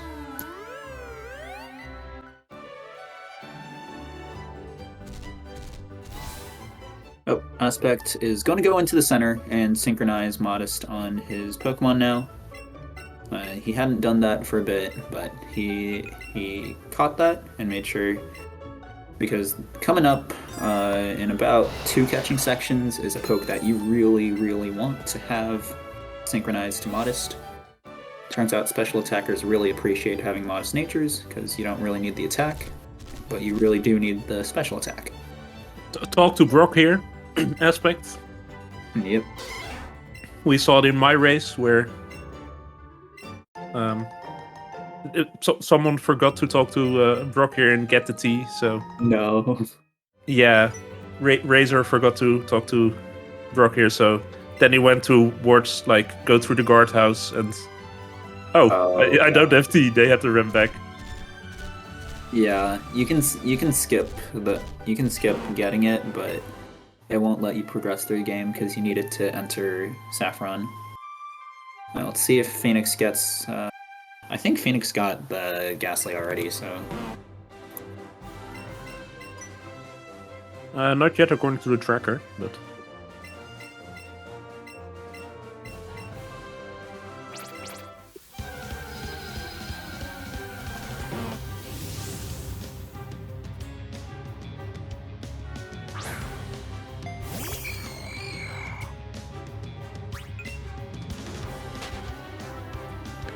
And Aspect is fighting running away from the very dangerous Snorlax.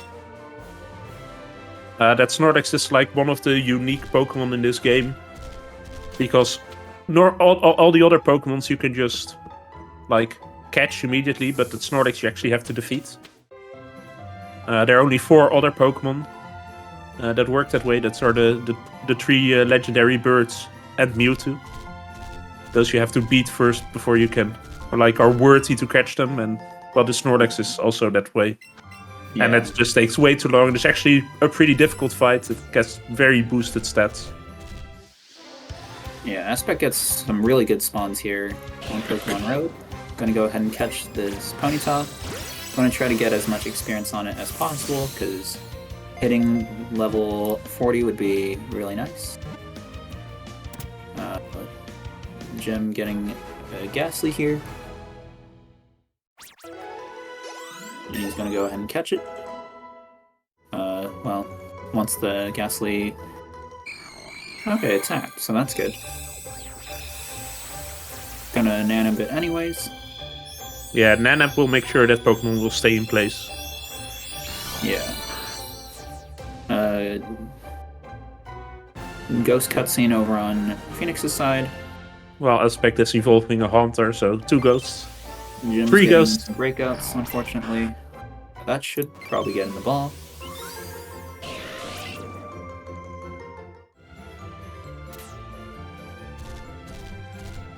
And meanwhile, Aspect's gonna get that Dodo that's been kind of running the opposite way of where you'd want it to run at this point, but it's fine.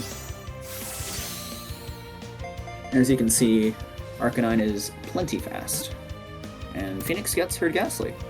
Yeah, lucky. Again, it's just like a really nice catch. You want to get your catches in early, because the later Pokemon are getting harder to catch. Yeah. And I think everyone will take any excuse to not like have to catch Tentacool. Yeah. Tentacool is a catch that you can get, but it would be kind of annoying. Jim's gonna pass the spinner this way. And he's gonna go to another fight. Probably not gonna Leer anymore. He doesn't need a Ghastly anymore.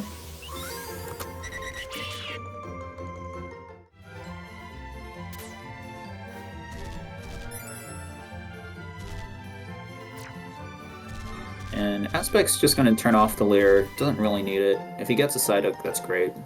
Doesn't really need to be Leered, because it's going to evolve basically regardless of the level. Another Ponyta, which is kind of annoying, but it doesn't matter. It's not in the way. Going to grab some Silver Raspberries here.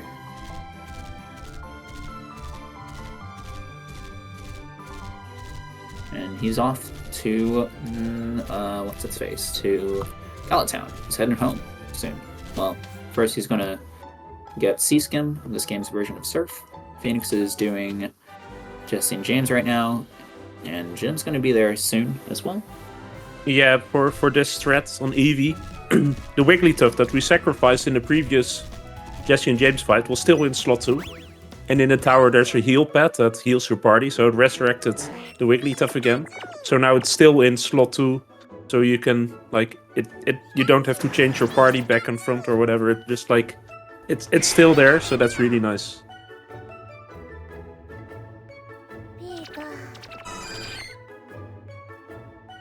Yeah. So Jim's gonna grab the Ultra Balls here in the tower. Another ghost cutscene here. And Phoenix is going to go ahead and kill the Arbok, and now she's going to do the same with the Weezing.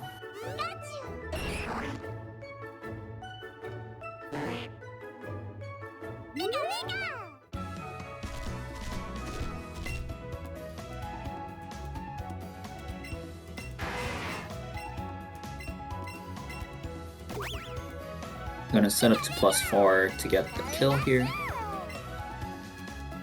And Aspect has learned Sea-Skim here.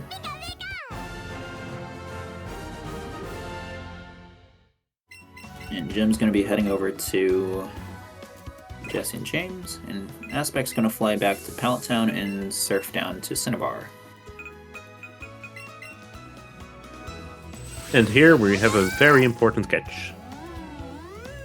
Because in, like, surfing down to Cinnabar Island, we get a new main for the rest of the run. It's a Pokemon we've... Yeah, it's the star of the run. Yep. So far not getting it. Saw a Tentacool instead, the annoying catch. I mean, Starry's also not a super fun catch either, but it's fine. Oh, and hey, Waterstone, that's useful. Might be useful, yeah. Let's see, still not finding it. Not getting a whole lot of luck on spawning Staryu, which is really annoying. Oh, there it is. There's one. And meanwhile, Jim loses the Pikachu here to Jesse and James, so he's going to have to send out Rhyhorn and just kind of see how that goes. Still works. Gonna Silver Raz the Staryu, so that should be a good catch here. And I'm gonna revive Pikachu on Jim's end. Maybe. 1050 on the star. Okay.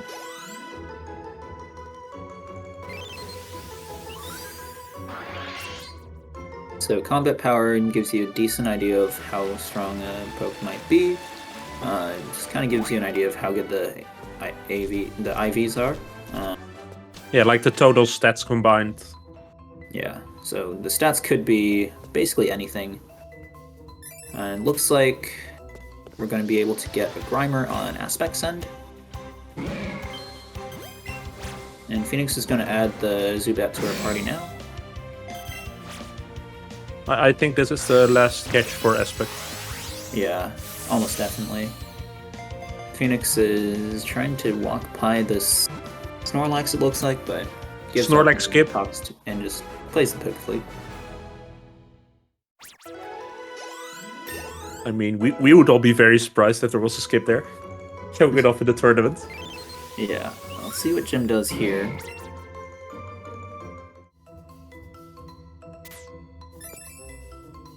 He's using Fury Attack, it looks like.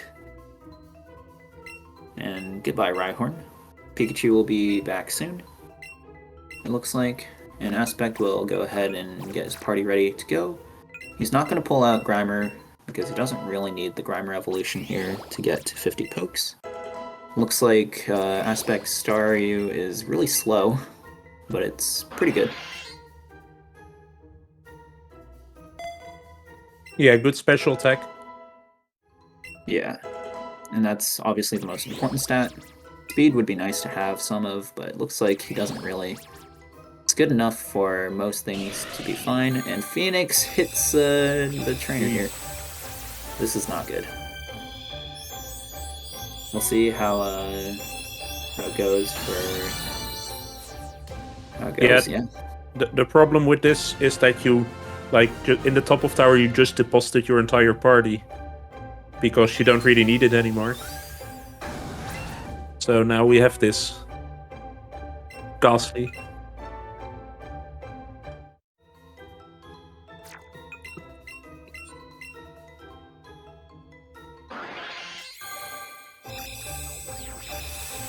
What's the second poke here? Ooh, another Psyduck. Okay. Well, that shouldn't be a problem.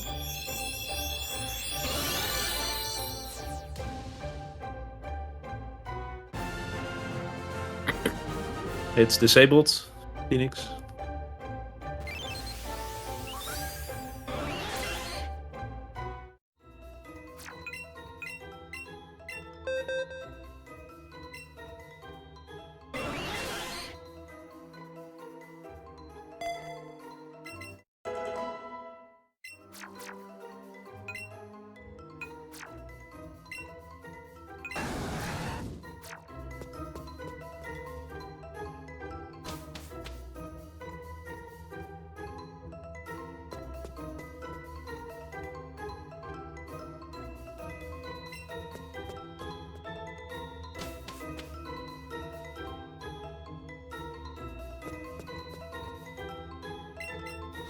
Oh my gosh.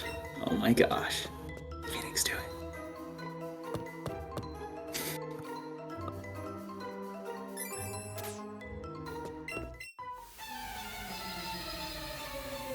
I think Aspect's Star has 117 speed.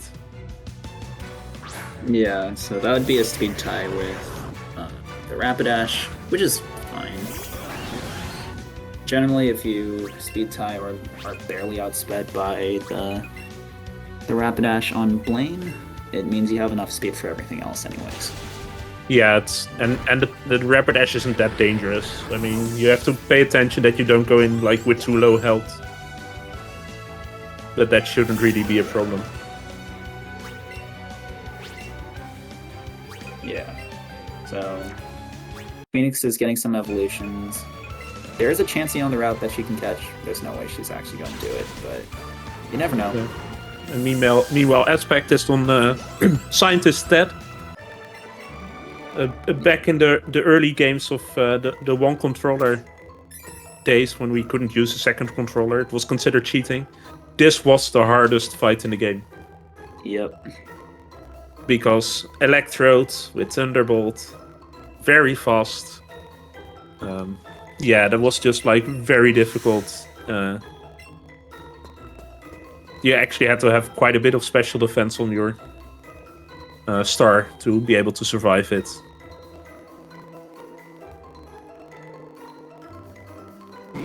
So Phoenix has her Ponyta, and then she's gonna just go ahead and candy it probably. And she has an Eevee and a Chansey on the route. That's pretty funny actually. Oh, and she gets a Psyduck, so that's good. You didn't have to candy it, so you could just catch the Chansey. Exactly. I'll instant attack from Psyduck, which is strange. I'll let you know, Randall. If Yeah. I saw a Chansey during my run, I would have called it.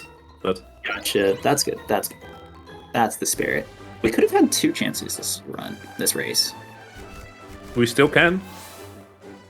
You're right. We still can. We could even have 3. Let's not give up hope. Yeah. Definitely shouldn't yet. Let's see. So Phoenix can deposit her party. It's a little annoying that she hasn't gotten the Haunter quite yet. She's just a little experience off, but we'll see what she does. Meanwhile, Aspect's going to take a quiz here and see how good his Pokemon knowledge is. Looking good so far. use your edit quiz times in chat. Rapidash flying all over the place on JimB's screen. He's going to catch this Pidgey here. So that'll give him a good triple evolution. If he so chooses to evolve it all the way up to Pidgeot. Doesn't take too much experience compared to just doing the fights normally. And we'll see Phoenix catch this Doduo here. So that'll get her the Haunter evolution.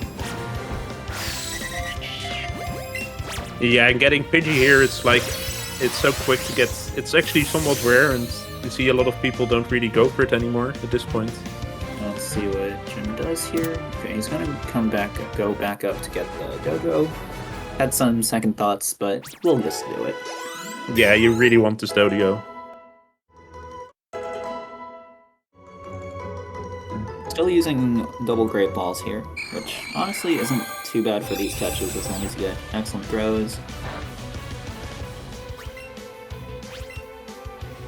And Aspect is through the fight. If the Rapidash does win the speed tie, it's a little annoying, but it's still safe.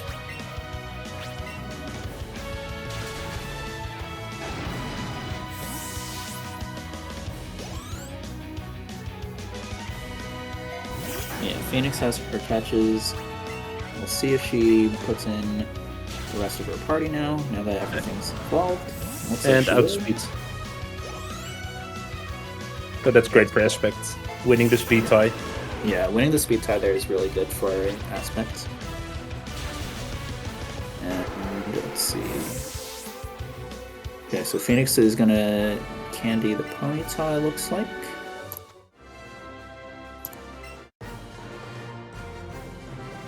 It looks like she doesn't need the Psyduck evolution, so she's just gonna not have it in her party. Because she's gonna revive the fossil instead, it looks like. Yeah, or And she maybe can see also- what's. She can also Firestone Vulpix, it looks like. Yeah. Just based off of her tracker. I mean, maybe she'll catch a coughing if she sees one. I don't think so.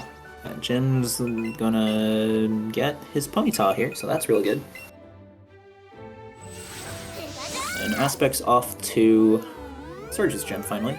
Been a while since the trainer, the helper, whatever. Yeah, we waved to the guy. And now, an hour later. Yep, here we are. Yeah, we got lost on the way here. Sorry, so. Yeah, we got caught up in Team Rocket madness and stuff like that. In Aspect's case, he tried to infiltrate Team Rocket. It didn't really go well, but Yeah, but to make up for it, we're using this is an electric gym, and we're using a water Pokemon, like to make up for it. Yeah, we somehow came back with a worse type matchup. This gym puzzle is like you have to hit some trash cans because there are switches for these like gates. They're always in the same spot, unfortunately. If Phoenix hits another optional, so we'll see how this goes.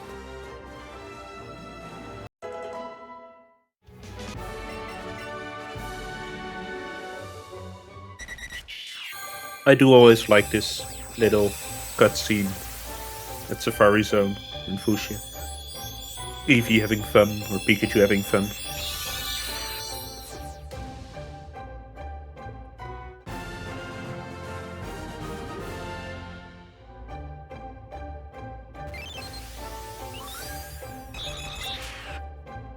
So C-Skim will be acquired now, and Jim's gonna get on the Rapidash, it looks like.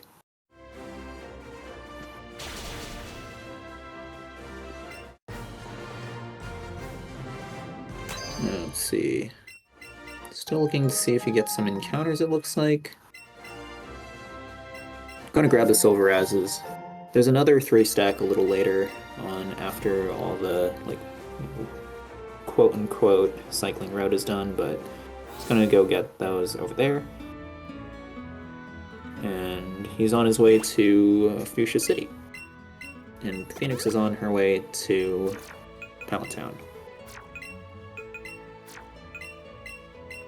Aspect almost teaching Fire Blast. Rapidash already knows Fire Blast, so probably not the most useful thing to teach, but instead teaches Thunderbolt to Starmie. That's actually a really important move to have. I believe we just saw a Tangela on Phoenix's screen. Kind of hard to tell. Let's see. Phoenix runs into a Tentacruel on her way to Staryu. Tentacruels are really annoying. Pretty decent swimmers and also really large hitbox. Not quite Onyx level large, but still plenty annoying. So yeah, we really don't want to attempt catching that. So this should be Phoenix's last catch.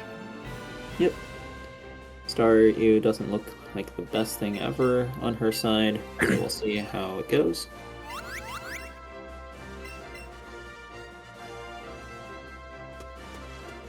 Yeah, the CP, the combat points. It's like it doesn't really say much. I mean, you could have a very high one, but all the points are in like defense and HP, and then you're still like, okay, this isn't very useful. Or it can be low and all your defense is very low, but your special attack and speed are high. And these are really only the two stats we really care about. Like, you don't want to have a very low defense, because that can still matter in some of the fights. Yeah. But all of the other stats are like pretty much useless. The number one most important stat is special attack, obviously, because we're going to be using special attacks. As we saw with Aspect, speed's not super important. Like, we already saw the one thing that matters for him. Yeah, unless you have horrible speed. But yeah, it looks like Phoenix also has a really slow Staryu. Special attack isn't quite as good as Aspects, it looks like, but it's perfectly fine. And she's going to go ahead and evolve it to Starmie now.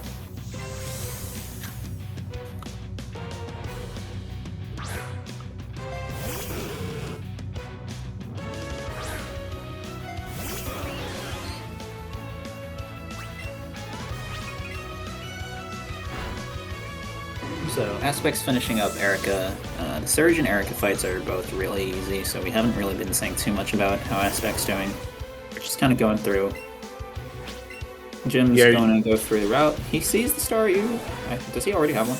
Okay, he's encountering it, so he's catching it now.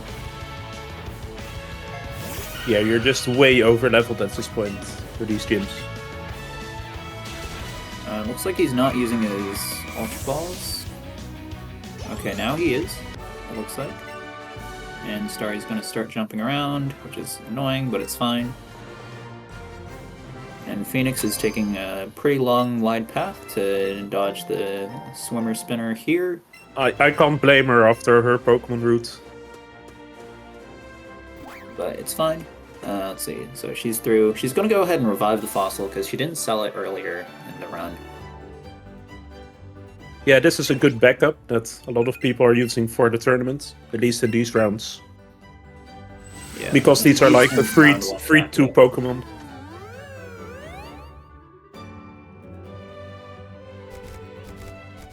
And Aspect's on his way over to Saffron. Nice Growlithe running all the way down there, behind where, like below where he's going to be running. It is very strange. Jim taking an unorthodox path to make sure that, but making sure he doesn't get in trouble with the spinners. Yeah, these spinners are pretty awful.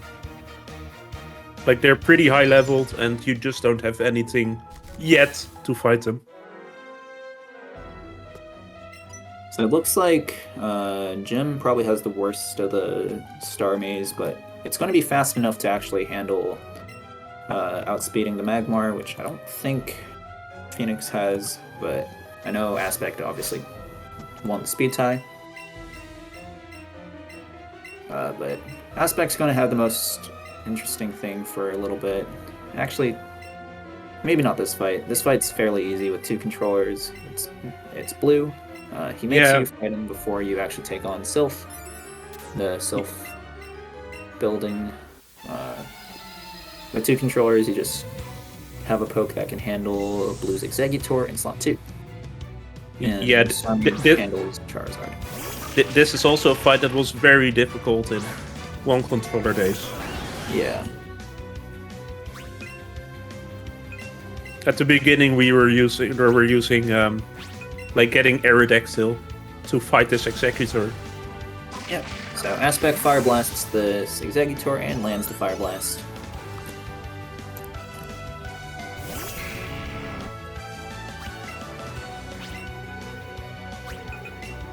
And JimB's going to be heading his way over to Ted as well. Phoenix sending out Kabuto. Nice little Kabuto cameo here from Phoenix's side. Ooh, it has Aqua Jet. That's timeless. It has Aqua Jet. Oh yeah.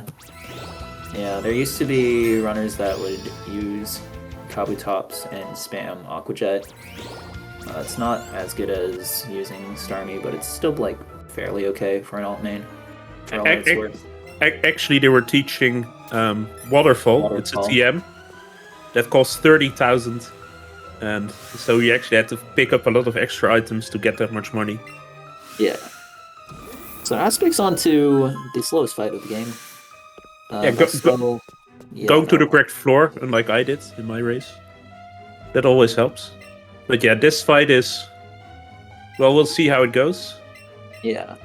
The game really likes to try to figure out what to do with the AI, and unfortunately it takes a really long time for the AI to decide on things to do, and they don't often decide on good things to do. I think my Archer double is still the worst one in the tournament. So far. So far, but we have plenty of races left for that to change. Yeah, nice Pidgey cameo on JimB's side. And we'll see what Archer does turn 1. Thunderbolt turn 1. Psychic. At least you killed a Muck, that's something. Yeah.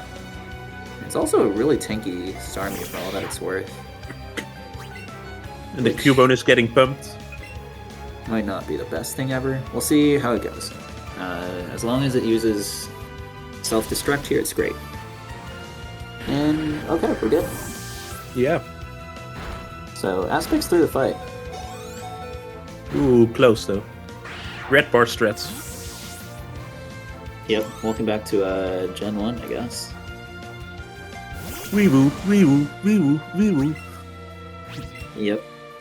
So Phoenix is doing the gym quiz now, while Aspect spams Psychic and hopefully doesn't get Protect from Wheezing. Oh, well, I don't know why I said that out loud. Commentator Jinx. But it's fine. Yeah, Caster Curse. Classic Caster Curse. And JimB's gonna go ahead and take a nap here as well. I think everybody took the free heal there on the bed.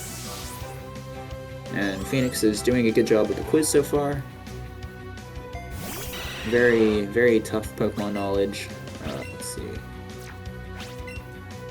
But you get a free heal after this fight on the Aspect side, so he won't be in Red Bar for any longer now that he's finished the fight.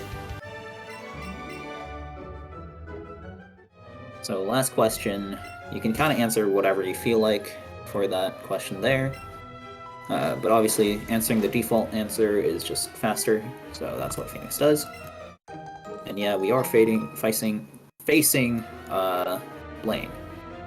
Yeah, Randall, since you're not in the tournament, sadly, what option would you have picked?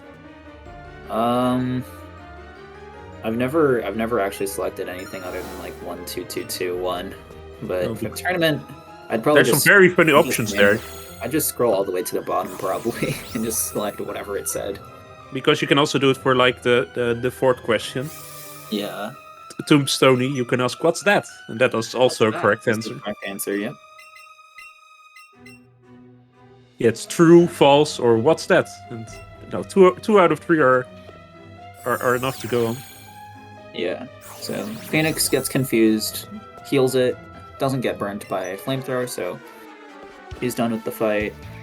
Actually, I'm not sure about her speed, but so she might take a hit from Rapidash. Oh, it looks like JimB's not selecting the default answer for Blaine for who he's facing, so that's fun.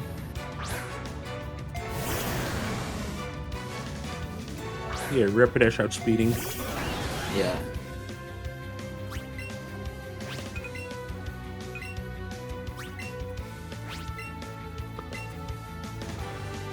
And Aspect also did a similar thing where he answered "What's that?" to Tombstone earlier.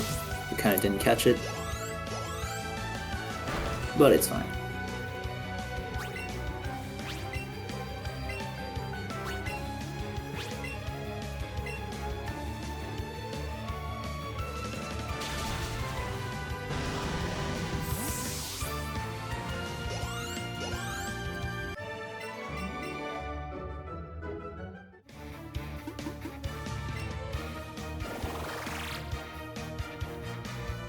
Meanwhile, Aspect is just running through the Silph Tower. Again, look at these paintings behind here in the cutscene. Yeah. They're like the This three isn't even legendary Blue birds. Mountain. This is Mr. Self or something Yep, like that. I think he's just going here for the paintings. I don't think he cares at all about Silphco or the Master Ball. He just sees this art and is like, wow, I want to appreciate that. I'm going to invade this tower with all my people. Just to appreciate art. Yeah, definitely. I really think Team Rocket is just misunderstood. Yeah. Like, even Aspect wants to join Team Rocket. Oh, it looks like JimB cancels the Pidgey evolution. Not going to cancel the Psyduck evolution. Pretty sure JimB's fine, though. He has another level up that he can just kind of evolve the Pidgey on anyways. Yeah. Just obviously needs to not cancel it the next time around. Plenty of EXP in Silphco. Yeah. From here on, the last fight before Koga's gym at least, is going to be Sabrina. And JimB still has 2 gyms, actually 3 gyms, and a dungeon, so he'll be fine. Hopefully, puzzle. Hopefully, at least for Aspect. Taking it very slowly, the can pushes.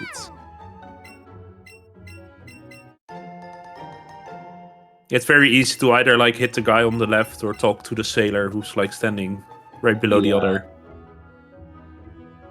The window's like not the tightest ever, but it can be pretty easy to just mess it up anyways by accident.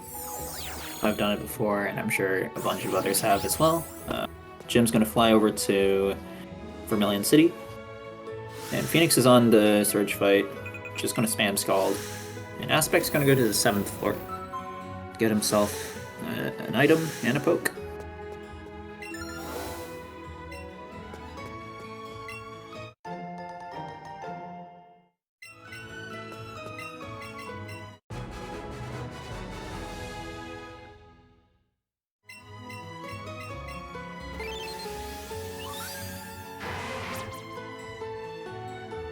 Aspect going ahead and just kind of changing the camera angle on Lapras in the little bit of time that we see it.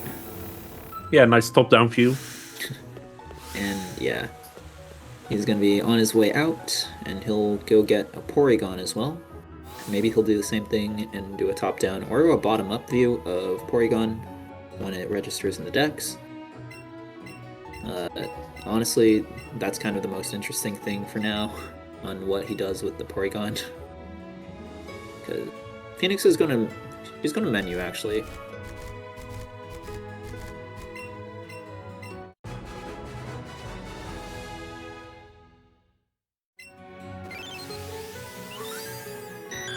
And that is the 50th Pokemon for Aspect. So he's ready for Koga's gym. We're not quite going to go there yet because we're already in Saffron City, so we're just going to do Saffron Gym first. And there's also a nice mart. We can just buy a bunch of stuff here. Going to be the last shop for Aspect. Currently has $69k. Won't for long, but that's okay.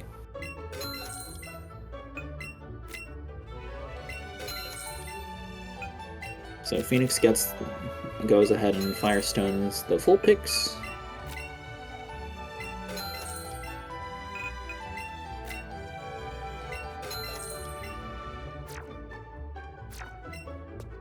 And Phoenix heals to full to get ready for Archer Double as well.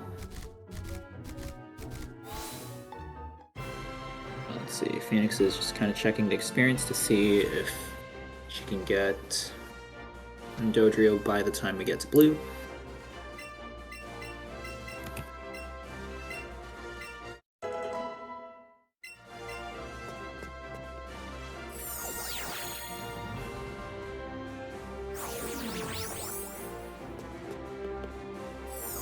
And Aspect going through this nice long gym puzzle of teleporter tiles.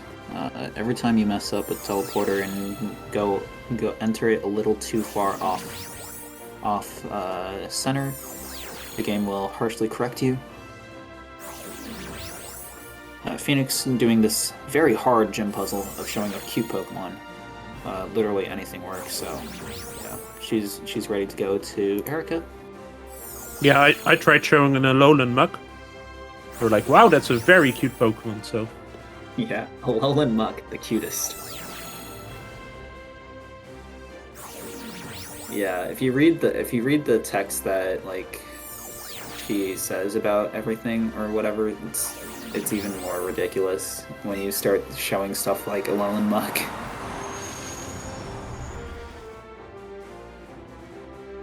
Yeah, it's just so cuddly. Yeah, cuddling my Alolan Muk all the time, yeah. But Phoenix is on her way to Erica. A lot of these trainers are probably designed to be actually like mandatory fights, but not so mandatory, right? No, these are like very easy to skip. Yeah. It actually takes effort to hit them. Yeah, honestly, you're right. Yeah, this is the Sabrina fight for Aspect, by the way. He got light screen turn 1, which is pretty standard. Did not get a good roll on gold. Actually, it's a good enough roll. It should be fine. But yeah, on really bad special attack, it's a range to 2-shot through light screen. So you can either heal to stall out the light screen, or you can just Hydro Pump. But Aspect's through the fight. There's nothing that can touch him anymore because he's already outspeeded, so he outspeeds everything, and he's set up. And Jim gets through the easiest gym challenge in the game as well. So he's going to be on his way to Erica as well. Phoenix is kind of noticing that Dodo probably won't hit level 40 after this fight. Yeah, if it dies on that... But it's not a big deal. Yeah, if it dies on that, for the double fight with Electrode, then you don't get enough EXP after that. Yeah. So there is something like you can pick up a Mansion Candy and use that to revive it. Actually, looks like... Okay. She got a level up. But unfortunately, it's not Dodo's level up. So, for blue, she'll just go ahead and use Rapidash and Fire Blast it. Can miss, but it's 85% accurate. It's good enough.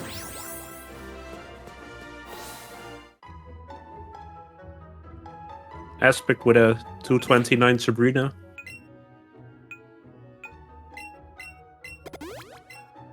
So that looks to be what, like a 310?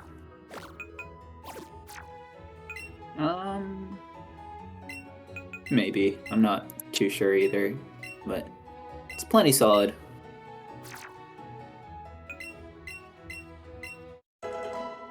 And the other two are very close. I would say they're like maybe 20 minutes behind. Probably not that much, but yeah. Aspect's looking like he's on like 308-ish pace. From my just really bad estimation. Phoenix doesn't see the Porygon yet, so I don't think she did self, yeah. Okay. Unfortunately, you have to actually clear self before you can get the Porygon, otherwise it might actually be faster to get Porygon first. Wait, no. Yes, I don't really know. But Aspect's going to get the gold teeth here. Jesse and James just kind of dump this thing on you and tell you to use it. Phoenix is going to get Rapidash in slot 2 to get ready for blue. She also has Ninetales in her party, which might be a little annoying.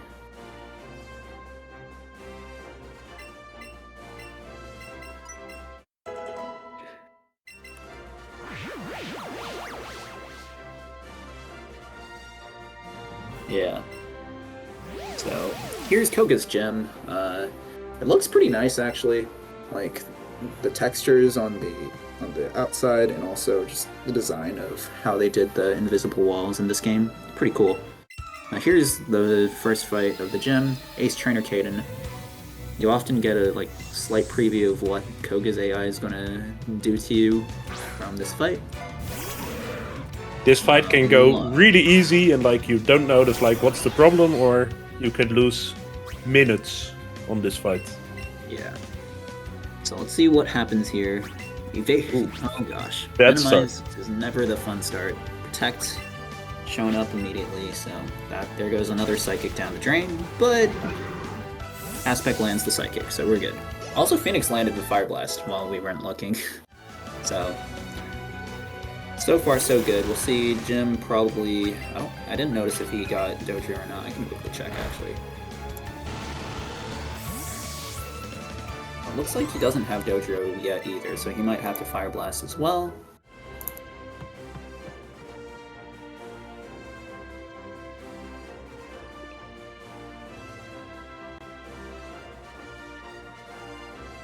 So Jim's gonna do blue as well. Phoenix gets the Dojo evolution now. One fight later than she would have liked, but she landed the Fire Blast, so it's not like it mattered.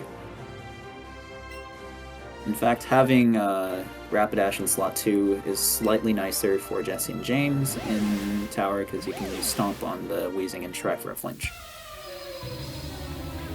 So let's see what Aspect's Koga is going to be like, because Minimize does not suggest this fight's going to be a very standard fight. Because generally, if you don't see normal Kaden AI, you're not going to see normal Koga AI.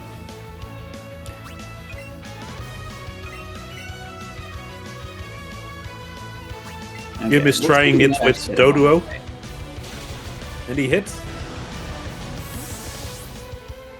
I think that's actually a range too. Okay.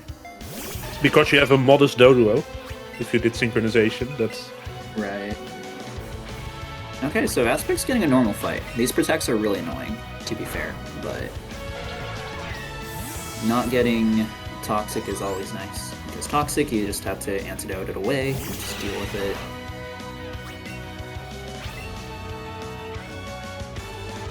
Protect from Golbat is not fun, but it's fine. You generally have a good amount of Scald PP anyways. The concern is the Psychic PP getting too low. Here's not Jesse and James. Here's Archer Double for Phoenix, by the way. Yeah, let's focus on that. Underbolt as well. And Psychic. Okay, so she's gonna have to heal here. There's a decent chance Electrode uses Thunderbolt and gives us a fairly quick fight for all that it's worth. Would be nice. Ninetales is going up to level 19, and Ooh. Cubone misses Bone Ring, actually. So that might make things really annoying.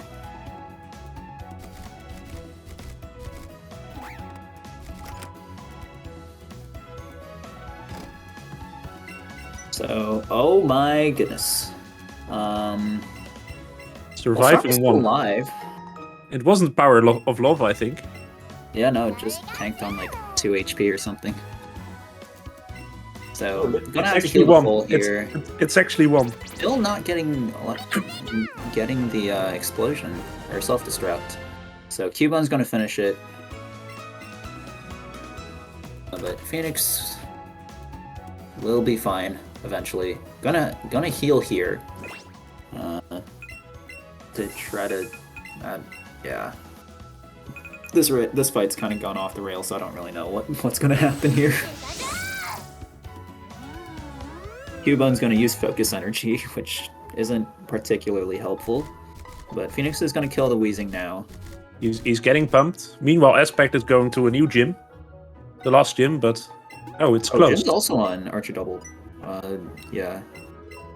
Another Thunderbolt! 3 out of Okay. 3 Thunderbolts and Psychic hits. Everyone had the same exact turn 1. Actually, no. Phoenix missed Boomerang, so I guess not the exact same. But An Aspect had getting pumped. so Jim's gonna heal as well. This fight's just rough overall, it looks like, for everybody. Okay, so Electrode uses self-destruct, which means Cubone can kill the Raticate here. It can. And it will. Okay. So Jim's through the fight as well. Much nicer fight than Phoenix's. But Phoenix is through, getting Kabutops as well, so that's pretty cool. Yeah, you can see just how, like, getting some bad luck in that fight can make such a big difference in time. So yeah, Aspect getting a nice little cutscene where Team Rocket Pikachu is gonna talk to this girl that's been in Pallet Town this entire time. And then we're gonna head back to Viridian and actually go to the gym. Because we have Rapidash, we're not gonna fly. We're just gonna use the repel and just dash back. Yeah, it's slightly faster than flying. Yeah. So it's time for this gym. We're gonna find out who the gym leader is soon. But first, we're gonna fight this tamer here. I really need to talk to him and make sure you don't have to fight him later.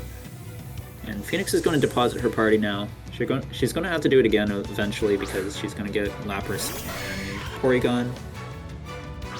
But good to just have it because Ninetales is otherwise just going to gain way too many levels. Phoenix is going to enter the card key and then head over to Jessie and James. As you can see, she's getting punished by the teleporter tiles right now. So, Aspect going ahead and doing a little for fun Hydro Pump. Always gotta respect it. And looks like Jim's gonna deposit his party, I think. Aspect gonna go ahead and 2-controller this Ace Trainer here. Yeah, Jim is not using, like, the party window in the Pokemon box to quickly deposit stuff. Yeah. Those are, like, small things that can, like, save up some time over an entire run, because you actually do quite a lot of party management. He probably just doesn't know. I think that's what it is. Jessie and James on Phoenix's side. We'll see if she gets the Stomp Flinch. If she does, that's nice. If not, it's not great, but it's okay. Aspect can continue through the gym. Having talked to the tamer, he doesn't force you up, which is really nice. And you can just go straight to the black belt here.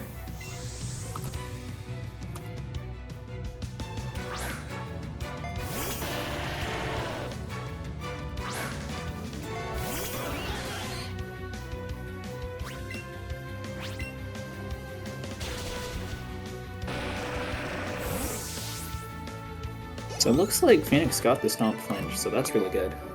So, Starmie is still full health. And voila! It looks like Aspect is heading to the gym leader, and it's actually Giovanni. What? No way. No way. Thought he was too busy doing, like, Team Rocket stuff or something. I guess they haven't been doing anything since Self, but... yeah, so he's the gym leader.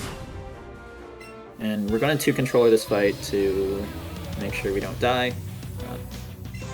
He has a Dug Trio that has Earthquake, and he gets like 3-ish turns to maybe crit it, or even crit slash, just kill you when you do a one controller fight. So Aspect's going to pull out Rapidash and sacrifice it to the Dug Trio Earthquake here, and it'll get this fight over really quickly. So goodbye, Rapidash.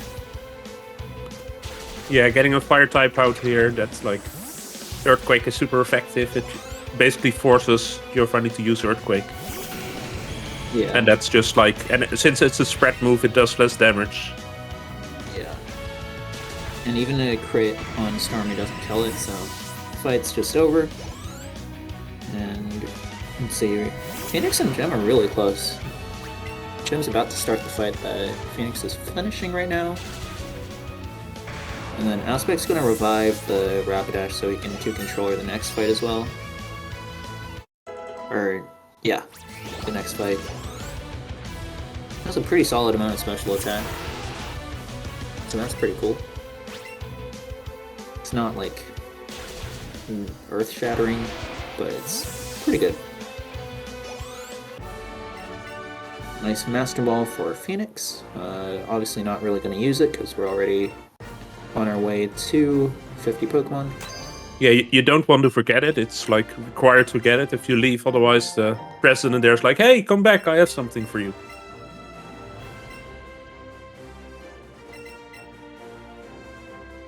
Because Yeah, really, so- we don't need it anymore at this point. Like Randall said, we have all the Pokemon we need. Yep. Aspect, Team Rocket Aspect has defeated Team Rocket Giovanni. Well, Jim leader Giovanni in this case. But effectively that makes him the supreme Team Rocket person or something. I don't know. As he himself self-proclaims, Aspect is now the leader of Team Rocket, so with a full evil team under his wing, he's going to be heading off to the Elite Four. It's going to be a while before we get there. There's going to be some fights, one of which is really nice to have a fully healed Rapidash, so we're on our way. And not just fights, we'll also have a lot of rock pushing. Yep. Strong Push is the name of that thing. It's strength in other games, obviously, but Strong Push here, we like to call it Pushy Push, because it's honestly close enough. So we're going to do some pushy pushes soon, but first, we got the rival. Phoenix is going to go get Porygon while we're at it. Jim just got Lapras, so he's on his way to Porygon as well. Eventually. He's going to have to re-enter the elevator after accidentally quitting out of the floor menu. Phoenix is going to do her shop as well. That's not too early. Eventually. There we go. Okay. She's on her way now. I've made that exact same mistake when I was preparing for this tournament, like relearning the game. Yeah. It's an easy mistake to make, so it's fair. Like, where is it again? Hey, no, wait, this... Yeah, it's somewhere. So Rapidash goes up to level 43. You generally gain a level in battle on Rapidash on this fight or the next fight. You can one controller the next fight, but we're probably not going to see that. And meanwhile, Jim's starting his shop as well.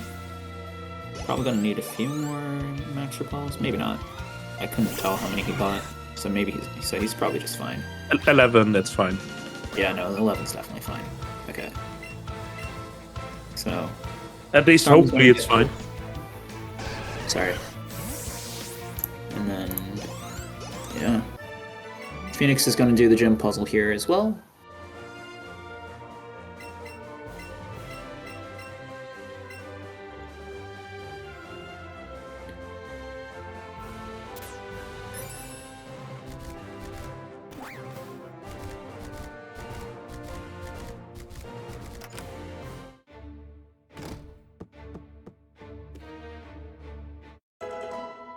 So, Aspect's gonna be checking some badges here, just in case you forgot how many badges he has. He has all 8 of them, but the game's gonna verify it, and it's gonna be very fun to have to watch every single person verify that Aspect has some badge or something. I don't know.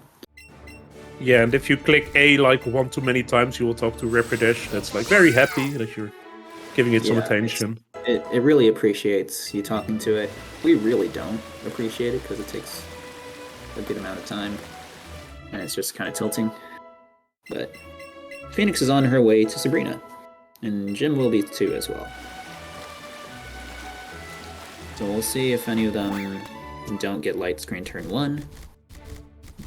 You do need to set up 2x specials, so we'll see how it goes. I really hope that they both get turn 1 light screen. Yeah, The turn fight 1 is light just- screen is just the standard, and you see that. And Aspect's going to start pushing. Yeah, and you would think that like light screen that's protects you, like lowers the damage from special moves, and Starmie is entirely special move based, so you would think that like, hey, that's bad, but since we know it happens, we know when it runs out. It's actually pretty nice to have it happen, because then when we're finally done setting up and kill the Mr. Mime, it runs out before Alakazam gets sent out.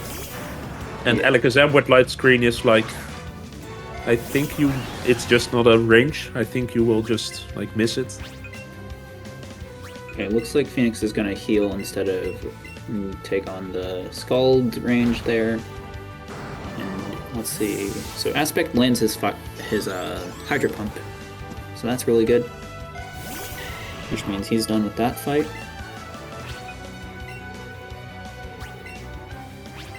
It looks like Jim's setting up right now. Looks like he's gonna be doing the normal fight. Okay, maybe not. He's gonna heal, it looks like.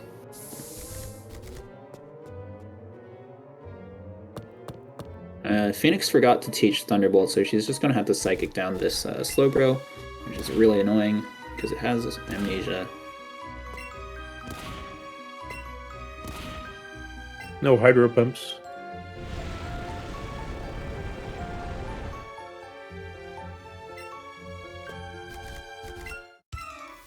And here's Aspect fighting this Juggler with a Hypno.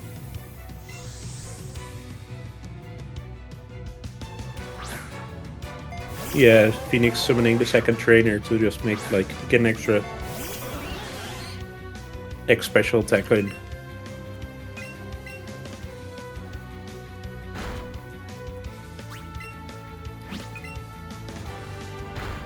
Yeah, so Jim's gonna get a little bit ahead here off of this.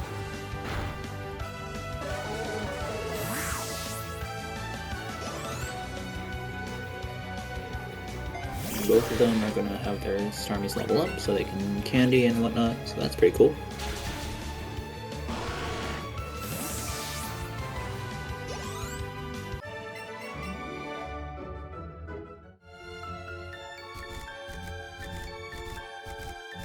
Nice spinner being already facing right for Aspect, so he just goes by it and then waits for it to spin once.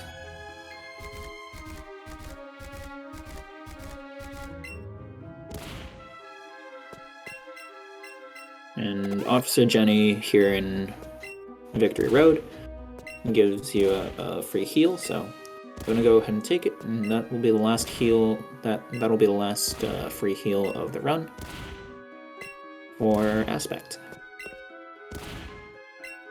Big menus for both Jim and Phoenix here.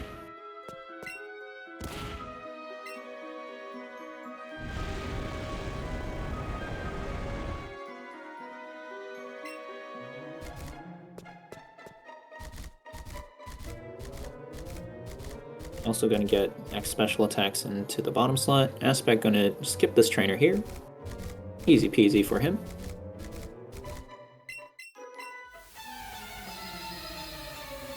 Phoenix is saving to make sure she has 50. Did Phoenix teach Thunderbolt? I didn't check.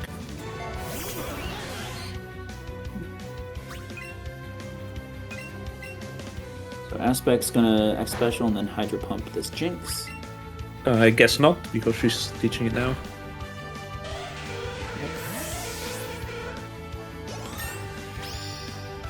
So Phoenix has Thunderbolt now. So that's good. JimB's gonna head over to the gym now. JimB going to the gym, yep.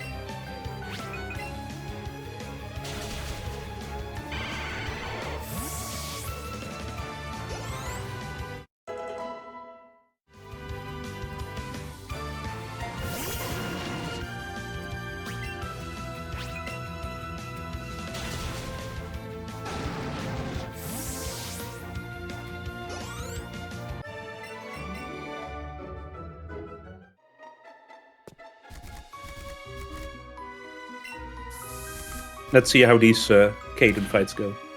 Yeah. Caden and then Koga. Aspect has one last fight here in Victory Road. His name is Dawson. He has a Licky Tongue, then his Power Whip. And if it misses, it's really good. 85% accurate, just like Fire Blast. It doesn't miss all that often. Okay, that's a bit of a lie, but it doesn't miss all that. Power Whip actually doesn't miss all that often. So Muck's being annoying for JimB as well. Let's see how it goes for Phoenix.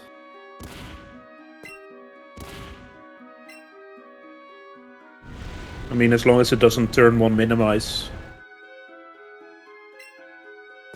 It's maybe trolley, but it's doable. Yeah. Another minimize. Everyone's getting the same AI. So it's gonna be another protect, yeah. What kind of manips are these runners on? Everyone's on the same seed. Yeah. Aspect is a little like time desynced compared to the other two, but like still the same seed. But yeah, Aspect taking the Power Whip down to like 30-ish HP. He's fine. He's gonna just go ahead and heal to fall after this fight. So yeah, the other two going to Koga as well. The other two pokes are not scary in this fight for Aspect.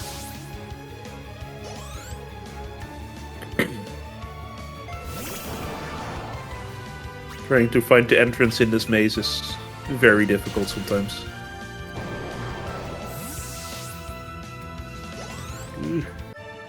Oh my. Oh my. Just to go down to the left. Phoenix. Okay. Okay, Phoenix. There you go.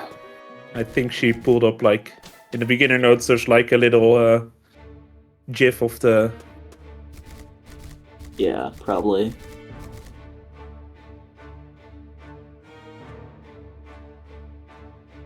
But she went through, so that's all that matters. Yeah. So, JimB's just kind of having the same Koga fight that Aspect had earlier. Prediction, Phoenix will also have the same fight. Yeah, probably. And generally, like I said earlier, Caden and Koga's AI, like, you'll basically have a good idea of what's going to happen just based off of whatever the heck Caden chooses to do. So we're probably going to see the same pattern for Phoenix as well. Yep, another Protect. She'll get through with Psychic here, and then get Protect on the next two pokes, probably. Aspect's going to get Dodrio into his party, because he doesn't need the Ride Poke that Rapidashes anymore, and Dodrio's nice for safety. Yeah, that looks like the two controller fights for the E4. Yeah. Scald might be a range. Actually, okay. Maybe he just has good special attack.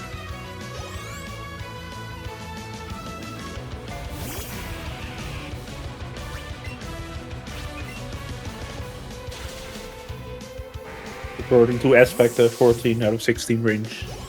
That's pretty good to go for. Yeah, that's plenty good enough. Better than a Hydro Pump, so. He's on his way to Bruno. That must hurt you to say, right? Better than Hydro Pump. Does that hurt you to say? Better than Hydro Pump? No. No? Okay. Surprisingly, no. Here's Bruno. With two controllers, this fight is generally pretty easy. Bruno leads in Onyx, and it usually uses Stealth Rock when you have multiple pokes in your party. That way it hits whatever the Stealth Rocks or something hit your pokes as you swap them in. Obviously we're not doing any of that, so it's just a free turn for us. And we only need one turn for setup, just one special attack. And Yeah. Yep, there's the Stealth Rock, so he's good to go.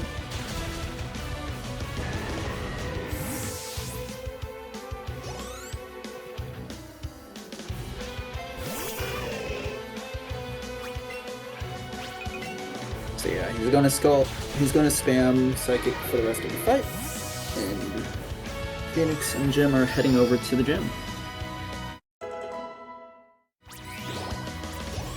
will we get the feint? Nah.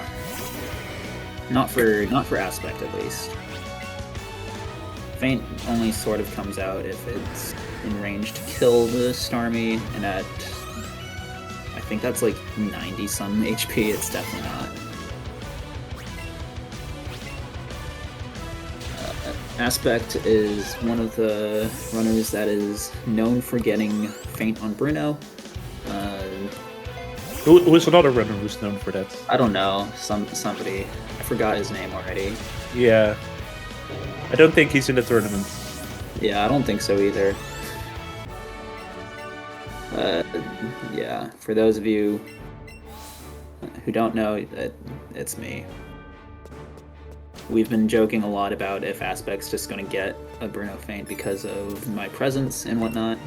Yeah, but both of you combined. Six Bruno feints between the two of us combined. Pretty sure that's just more than the rest of the PSR community combined. I think that's a fair shot, yeah.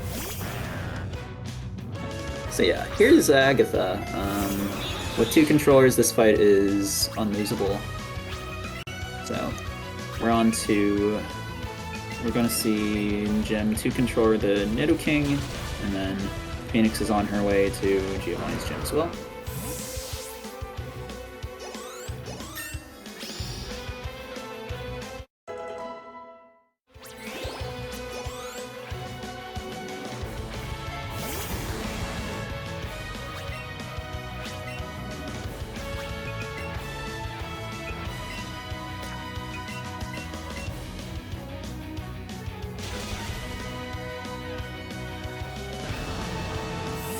And Jim's on his way to Giovanni soon.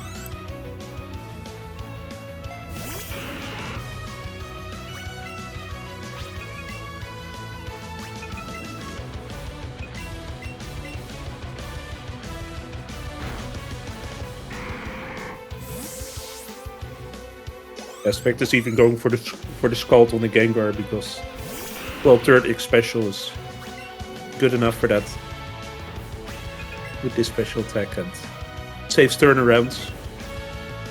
This is the point in the game where Starmie gets turnarounds, and so we would have like every super effective move like a second, 2 seconds extra time. Yeah.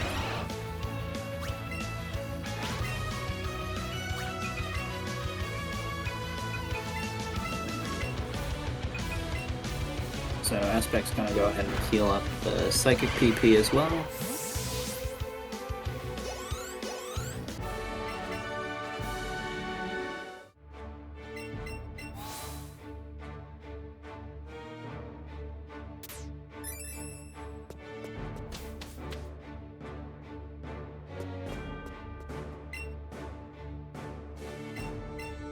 Now this Lance fight is actually pretty interesting. It's going to be a 2-controller fight, but we don't start the fight with 2 controllers. Actually, we're just going to set up like one exit item in the first turn, and then probably either in the second or third turn we actually see the second controller coming out. Yeah.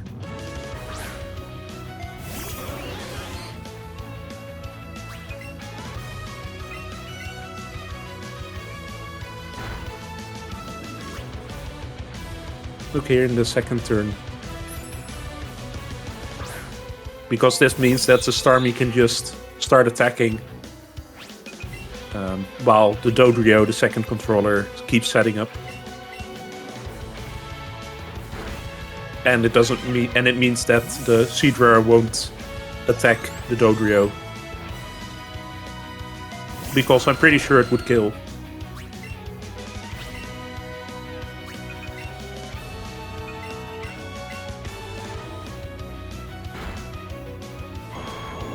Yeah, so JimB's third Giovanni. Phoenix is also going to two-controller Giovanni as well.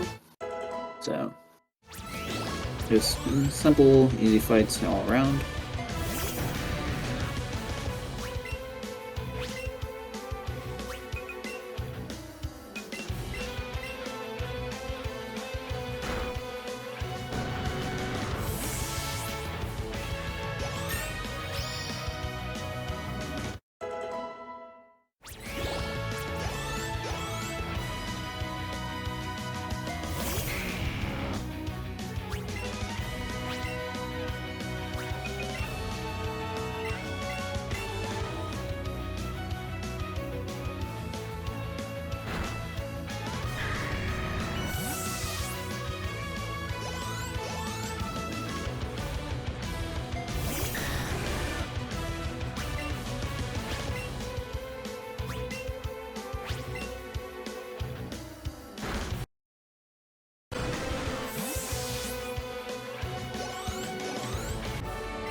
So let's see, JimB's doing the rival fight. Phoenix is on her way as well. I believe she's going to be reviving Rapidash. Let's see. So Aspect's heading to Champ.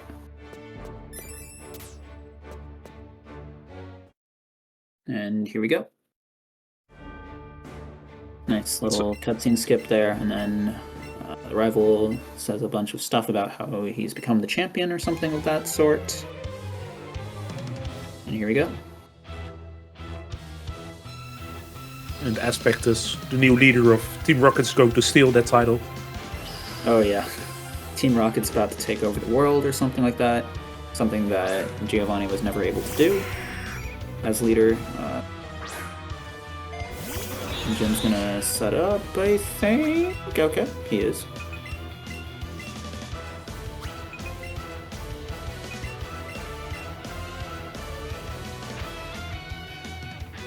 And meanwhile, Aspect's gonna double set up here on the Dodrio. And hopes that the Dodrio dies. Sadly, doesn't happen. It doesn't. But it's still fine.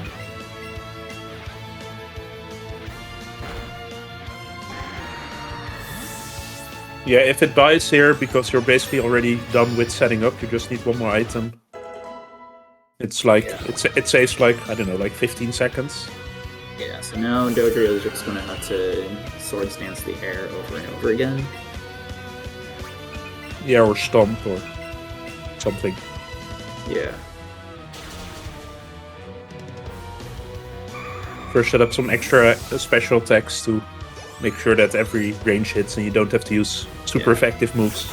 So that he can punch through everything, including this Jolteon here with Psychic. And it's time to start using agility and setting up the speed for no reason.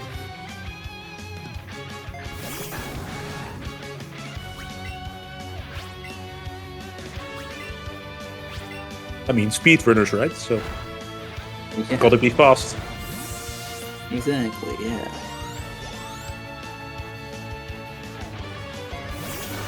The Dodrio keeps getting faster and faster.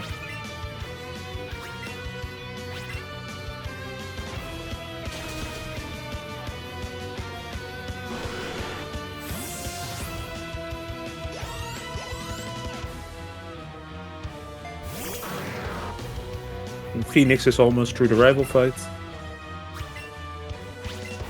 While JimB is passing through the boring badge jacks. Yep. So yeah, that's going to be a 307 for Aspect.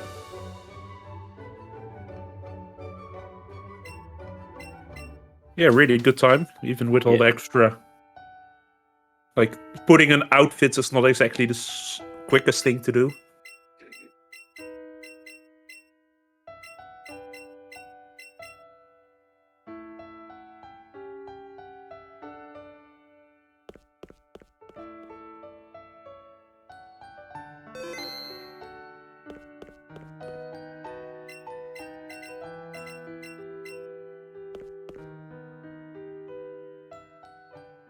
So here's the Naomi fight for JimB.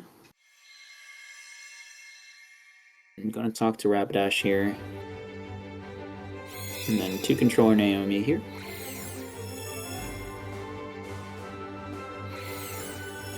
Yeah, the one controller Naomi's threats are like, you can save 5 seconds or lose, well, in this case, 3 hours. So congratulations to Aspect. Hello. GG's. Thank you. That was something. It was pretty solid. Mount Moon destroyed me and then gave me life. Yeah. But also destroyed me while giving me life. Yeah. Yep. It's just nice to have all the experience, even if you do have to sit through The 20 plus level ups. Yeah, I think it was exactly 20. And the some of them 6 were and the 6 on- extra moves. I'm just glad I didn't get it first pull. would have been even better. Not that you needed the experience anyways because of the rat. The rat was great, honestly. Yeah. And so now, as the new leader of Team Rocket, what are your plans for the future of that It's got to be organization? world domination, doesn't it? I think that's the thing, right? What's that? World domination, that's their thing, isn't it? Yeah. Yeah, we'll you go can with start that. with this tournament. Obviously Yeah. you're well on your way already, but I don't Yeah. think it's quite enough to do the itchy dodge, but we'll see. yeah, it's probably not going to, but it's fine. You'll just dodge it through the draws, so you'll be fine. I mean, you gotta beat Edge at some point if you want to get world domination. Or he can That's lose true, twice yeah. on his own. About that, I had no idea how the menu was for the putting an outfit on, so there's a bit of fumbling there as well. yeah, we were very happy to see that you put on the correct backpack. Yeah. Yeah. Yeah, like- I figured I'd finished the costume. I was just trying to remember. It was just about remembering when I was in a menu already. Yeah. I think that not having the Team Rocket bag kind of sabotaged your chances at dodging all the trainers, but it's okay. It's okay. You blew your cover, but you still won the race, and that's all that matters. Yeah, the backpack and the shoes kind of gave it away. I think the shoes are. I think he. No, the I think shoes- he the put on shoes the I race put on. shoes. Yeah, No, I think I did put yeah, the correct shoes on. Yeah. just not the bag.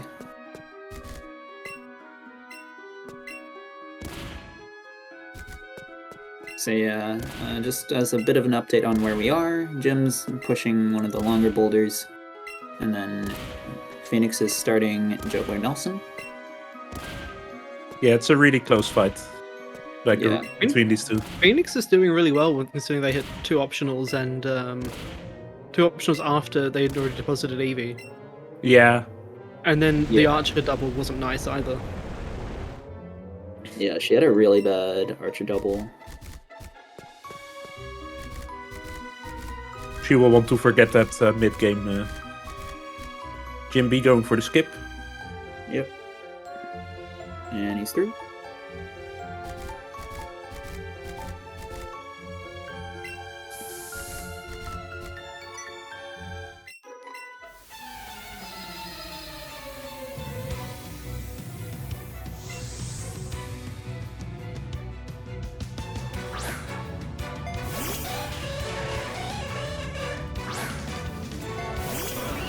So JimB's gonna Hydro Pump this Jinx here.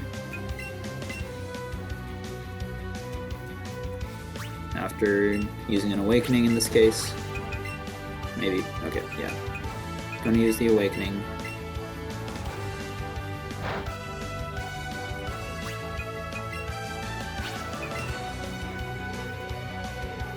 Gonna miss Hydro Pump, but Lovely Kiss also misses, so just gets another turn to do it, and yeah, he lands it. Edda, I might be muted for the Pokemon Speedruns account still. Gotcha.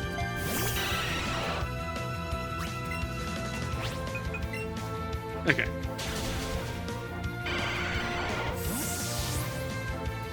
Yeah, can people in chat hear Aspect, or are we interviewing Ghost for you all? That'd be worrying. Yeah. Phoenix is doing Okay. Alexis up here as well. And she should be good. Yep, there we go. Yes, good. And Jim's gonna heal to full here. And Phoenix is gonna start Caroline as well.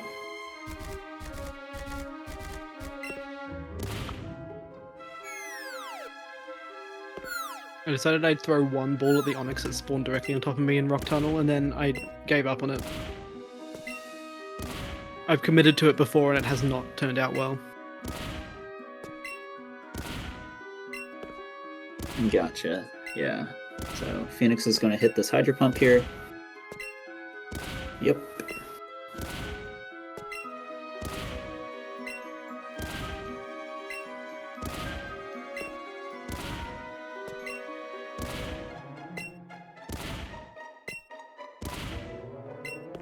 Oh, and Caden scared me so much. Yeah. I don't think I've seen Minimize in a very long time. Yeah. All You- three of you got in that fight.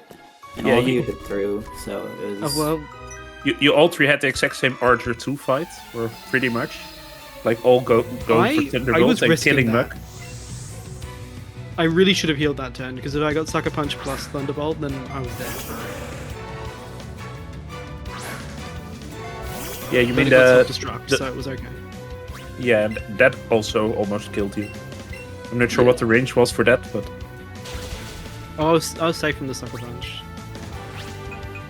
It was just if I got Thunderbolt, well, I was safe from the self-destruct plus Sucker Punch. If I got self-destruct, then if I didn't get self-destruct, if I got Thunderbolt, then I was dead there. So I shouldn't have done that. Yeah. I mean, it like, usually after Q1 hits Gunring, it just uses self-destruct, because it Yuan didn't hit Boomerang. He used Focus Energy. Oh, shoot, never mind then. Yeah. Okay, so I guess turn 1 wasn't the exact same for everybody. Like, Phoenix got a Boomerang miss, and then Jim just got Boomerang hit. So he ended up with the fastest fight out of all of you.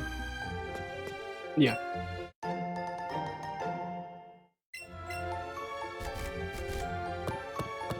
Had some crazy catch count numbers as well. Yeah. Yeah. Yeah. 28 you almost entering tunnel, had 99. 35 exiting.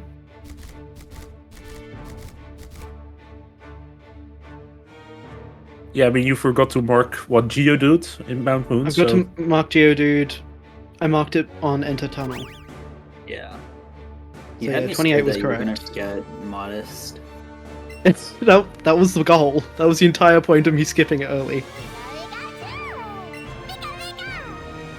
I see.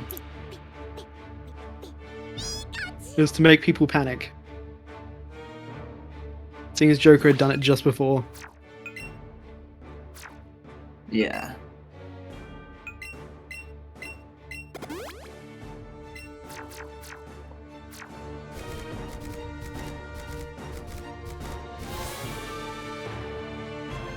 This just in. It looks like JimB might be on PB pace right now, so that's pretty cool.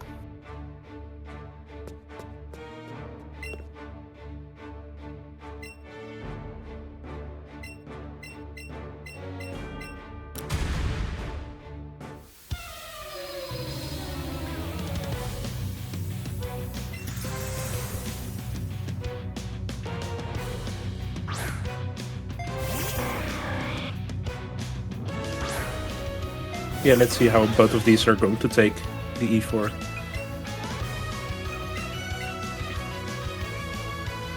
I know Phoenix has been preparing the two-controller fights as well. Yeah. I And Jim's have just done the gonna two watch. controller fights once, and I did them incorrectly. And so I was just hoping I was doing them correctly this time. Last time Yeah, I did them, I- I started 2C on Lance, but I remember now that you don't want to do that. Yeah, the only thing you did wrong was not letting Dodrio get hit on Shen. Yeah, and that wasn't much of a choice. It's pretty much 50-50. Yeah, it's well, what can you do? Get lucky. It made it safer because I was able to set it to +6 for free, so I didn't have to worry about ranges at all. Yeah, then you wanted a lot of extra speed.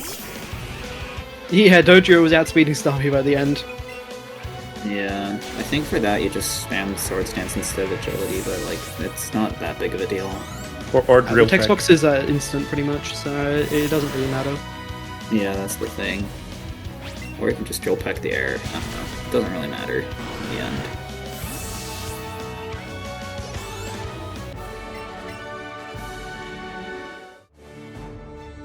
A lot of the time loss from 2C'ing the Elite Four is made up with not having to menu at all. So realistically, you don't lose much time to doing some safety strats there. No, I'm expecting most runners to.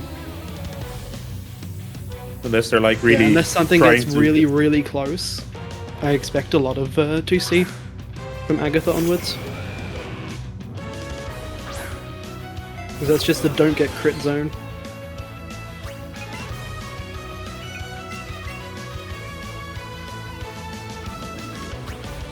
Jim getting a stealth proc. Good to see. Yeah, Stealth Rock's pretty much guaranteed if you have another Pokemon in the party. It's very rare it goes for Earthquake when that's in the situation. Yeah.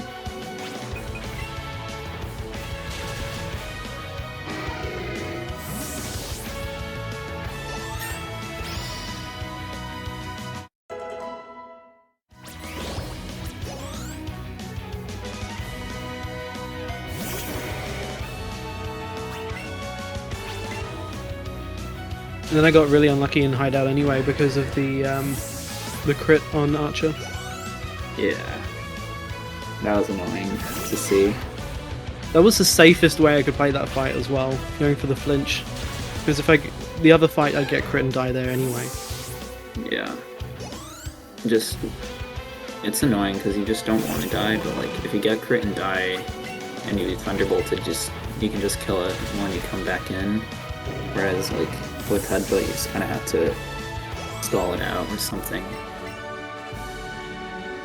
Yeah, I just went for another X Special Thunderbolt and hope that Weezing didn't kill me. Yeah.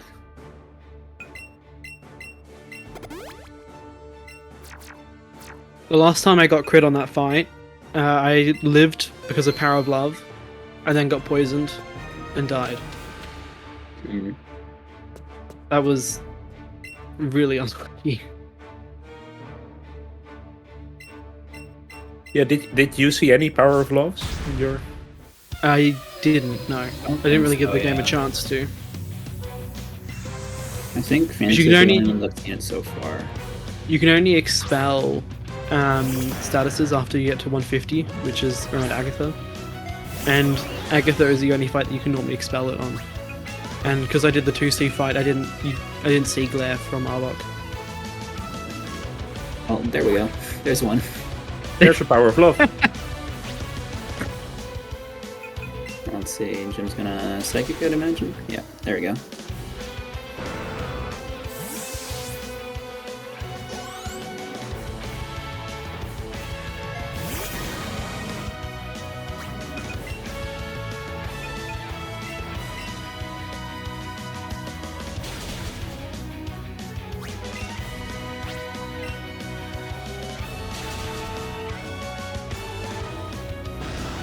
I'm not sure if Jim is set up enough.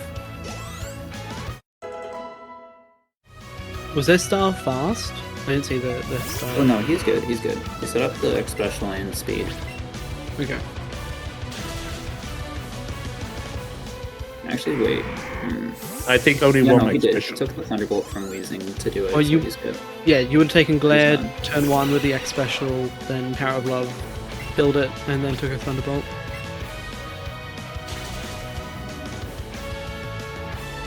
Yeah, he's fine.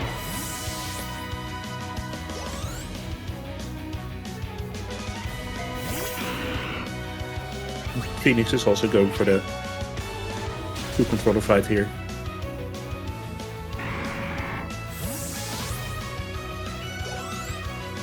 You save a little bit of the time back on the 2-controller fight because you're able to scold the back half of the fight. It means you avoid the turnarounds that you'd normally get. Yeah, and as you said, you can already heal in fight, so Yeah. you don't have to You're able to menu. heal, you're able to elixir, so you don't need to menu, and then you're not getting turnarounds as much as well. It just makes it like a 5-second time loss almost. Jim is saving for Champ. He's using the 1-controller stats threat. It really shows that Jim is like using the older route. It looks Yeah, like. they're very much not up to date with the safer strats. Which is honestly fine. It doesn't matter how much. It doesn't, no. Obviously. As long as you don't get crit. Yeah, exactly. Which is fine. I think he needs to PP item here, though, because I don't think he did it yet. He didn't. No, he's got the elixir in his menu still. Or the ether in his menu. He's just gonna do the 2-controller fight, it looks like. And he's just realised, I think. He'll still be fine. It'll be fine, yeah. Okay, he's Just gonna need to save. 2-controller. Fair enough.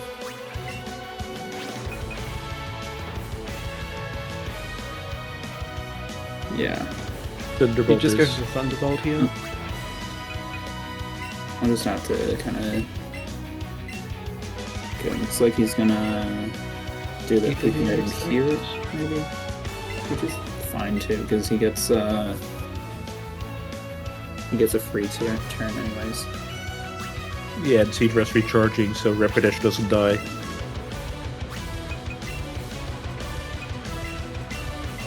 It's actually pretty good recovery.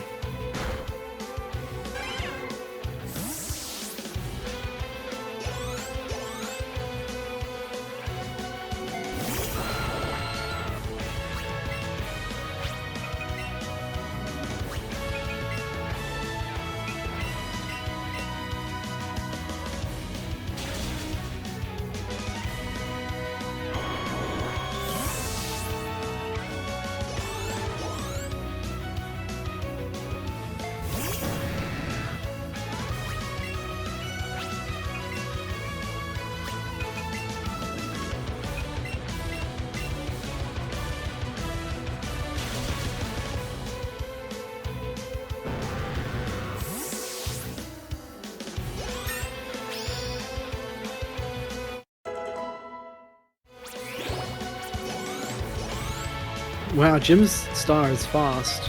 Just not quite Yeah. fast enough. And so are all his stats mine. Yeah, you actually had the best star, I would think. You had a really good special attack. It, I won the speed tie on Rapidash as well, and that was the only thing that I was Yeah. down to speeding.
So yeah, Jim's gonna enter champ now, and Phoenix will too.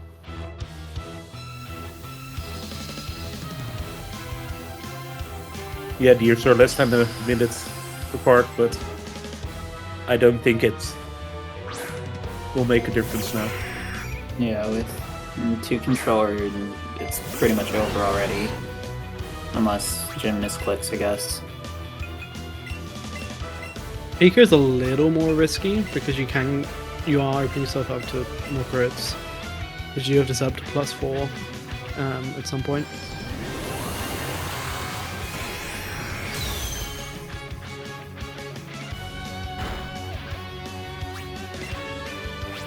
Yeah, with Rapidash, as long as your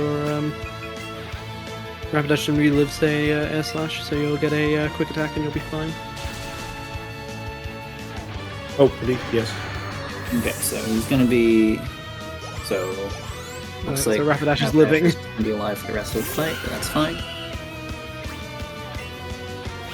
So now he just smashes, I guess.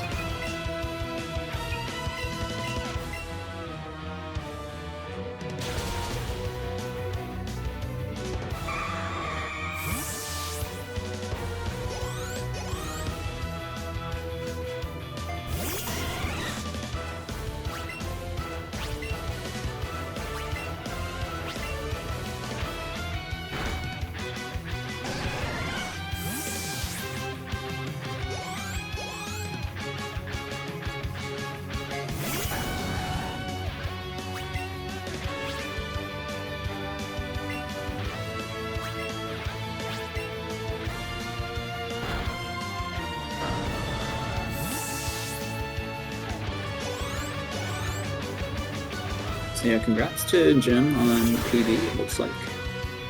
Yeah, it looks like just about.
This is a result that will be felt in the pick'ems. Because this was there was quite a lot of difference in people picking Jim or Phoenix finishing first, so. Yeah, Like- Phoenix had some bad luck, and Yeah. those couple of optionals, which was really unfortunate. Yeah, she got a PB was it yesterday or 2 days ago? A 326, so. Yeah, 326. And I mean, not hitting those 2 optionals, I don't think it would have come to that point, but I don't think she lost. GG's to Jim. 330. GG. Congratulations, Jim. GG. I think this was a sub 330 because I started a bit late. Missed the timer at the start. Half a minute. Yeah. Yeah, there was a bit of desyncing first at the beginning, so we couldn't really check to see if everyone started on time. So Yeah, let's see. So Phoenix is finished as well. So we'll probably hear from her soon. Hi. GG's Phoenix. Yeah, that's him. GG. GG's. That was close at the end. Is that a PB, Jim? Yeah. Awesome. Congrats. You know it is. I mean, the PB was bad enough, so time Hey, to improve it. Don't worry. I have the same. All my homies hate Caterpie.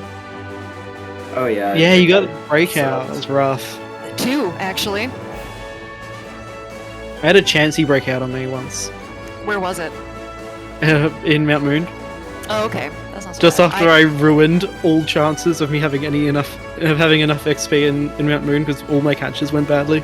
Oh no, yeah, I needed to get a glowing Pidgey in Forest, so what can you do? Yeah, no, the Caterpie tilted me a little bit, and then hitting that one optional also tilted me, and then so did the Chansey showing up on round 17 just to taunt me, but other than that, I thought that was really fun, so. My catching was all over the place, and then some commentators, I think, wanted a Kangaskhan. Oh, really? Randall always wants a Kangaskhan. Yeah, I always want Kangaskhan. Randall wants Kangaskhan's, he wants Route 17 Chanseys, and he wants Hydro Pumps. You know it. Yep. That's not a complete list, but yeah. It's not a complete And then- list. Then Randall missed my accidental Hydro Pump. No! Yeah, I missed I it. accidentally accidentally pumped the Nidorino Agatha? Oh, on okay. Tamer Cole. Oh, okay. Or something. And then you didn't pump the Nidoking, even though your No, I had psychic plus plus stomp range. I'm sorry that you missed your rocket outfit manip aspect. Yeah, it Hopefully didn't next work. time. I don't know why. Yeah, I don't know. You Yeah, came really close. He forgot the bag. Oh, I forget. Right. Every yes, time. of course. Every time. Yeah.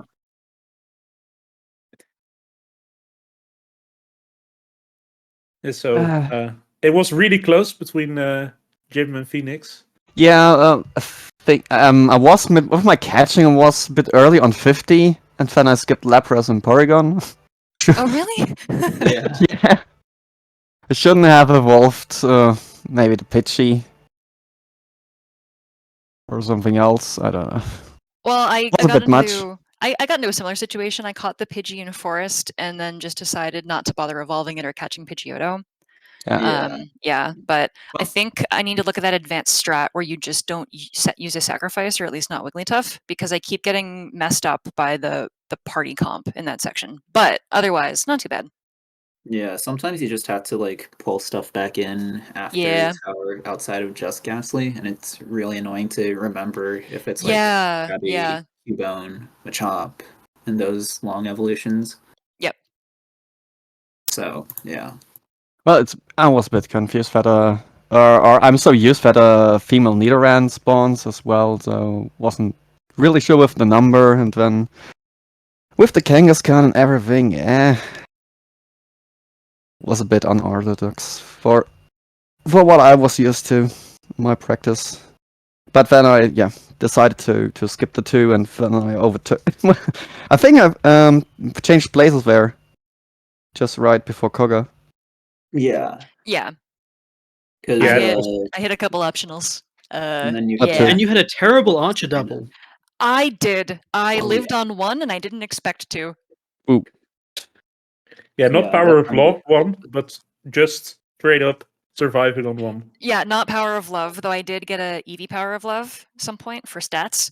Yeah. Yeah, but no, I was literally just straight up lived on 1, which was wild. Well, my Pikachu gave up at one point and died. I got Oh. crit by Archer 1's wheezing and died there, so that was a bit of time lost there. Ow. Ow. Yeah, it was real Yeah. rough. Nothing you can do if it just does that. Yeah, literally nothing. Eevee can live sometimes, or a lot of the time, and then Pika's just like, nope. Yeah. My Pika was jacked. Like, it had some insane attack AVs. My Oh, Eevee really? was Yeah. also jacked. I was neutral, but You had were enough. mischievous, weren't you? Was I? Okay, because I got a lot of attack AVs as well, so I was surprised by that. Yeah, no, it was really showing on your special attack. For sure, I yeah. was alert to sounds, and I got a ton of attack AVs. Yeah, you were like, yeah, you had a lot of attack.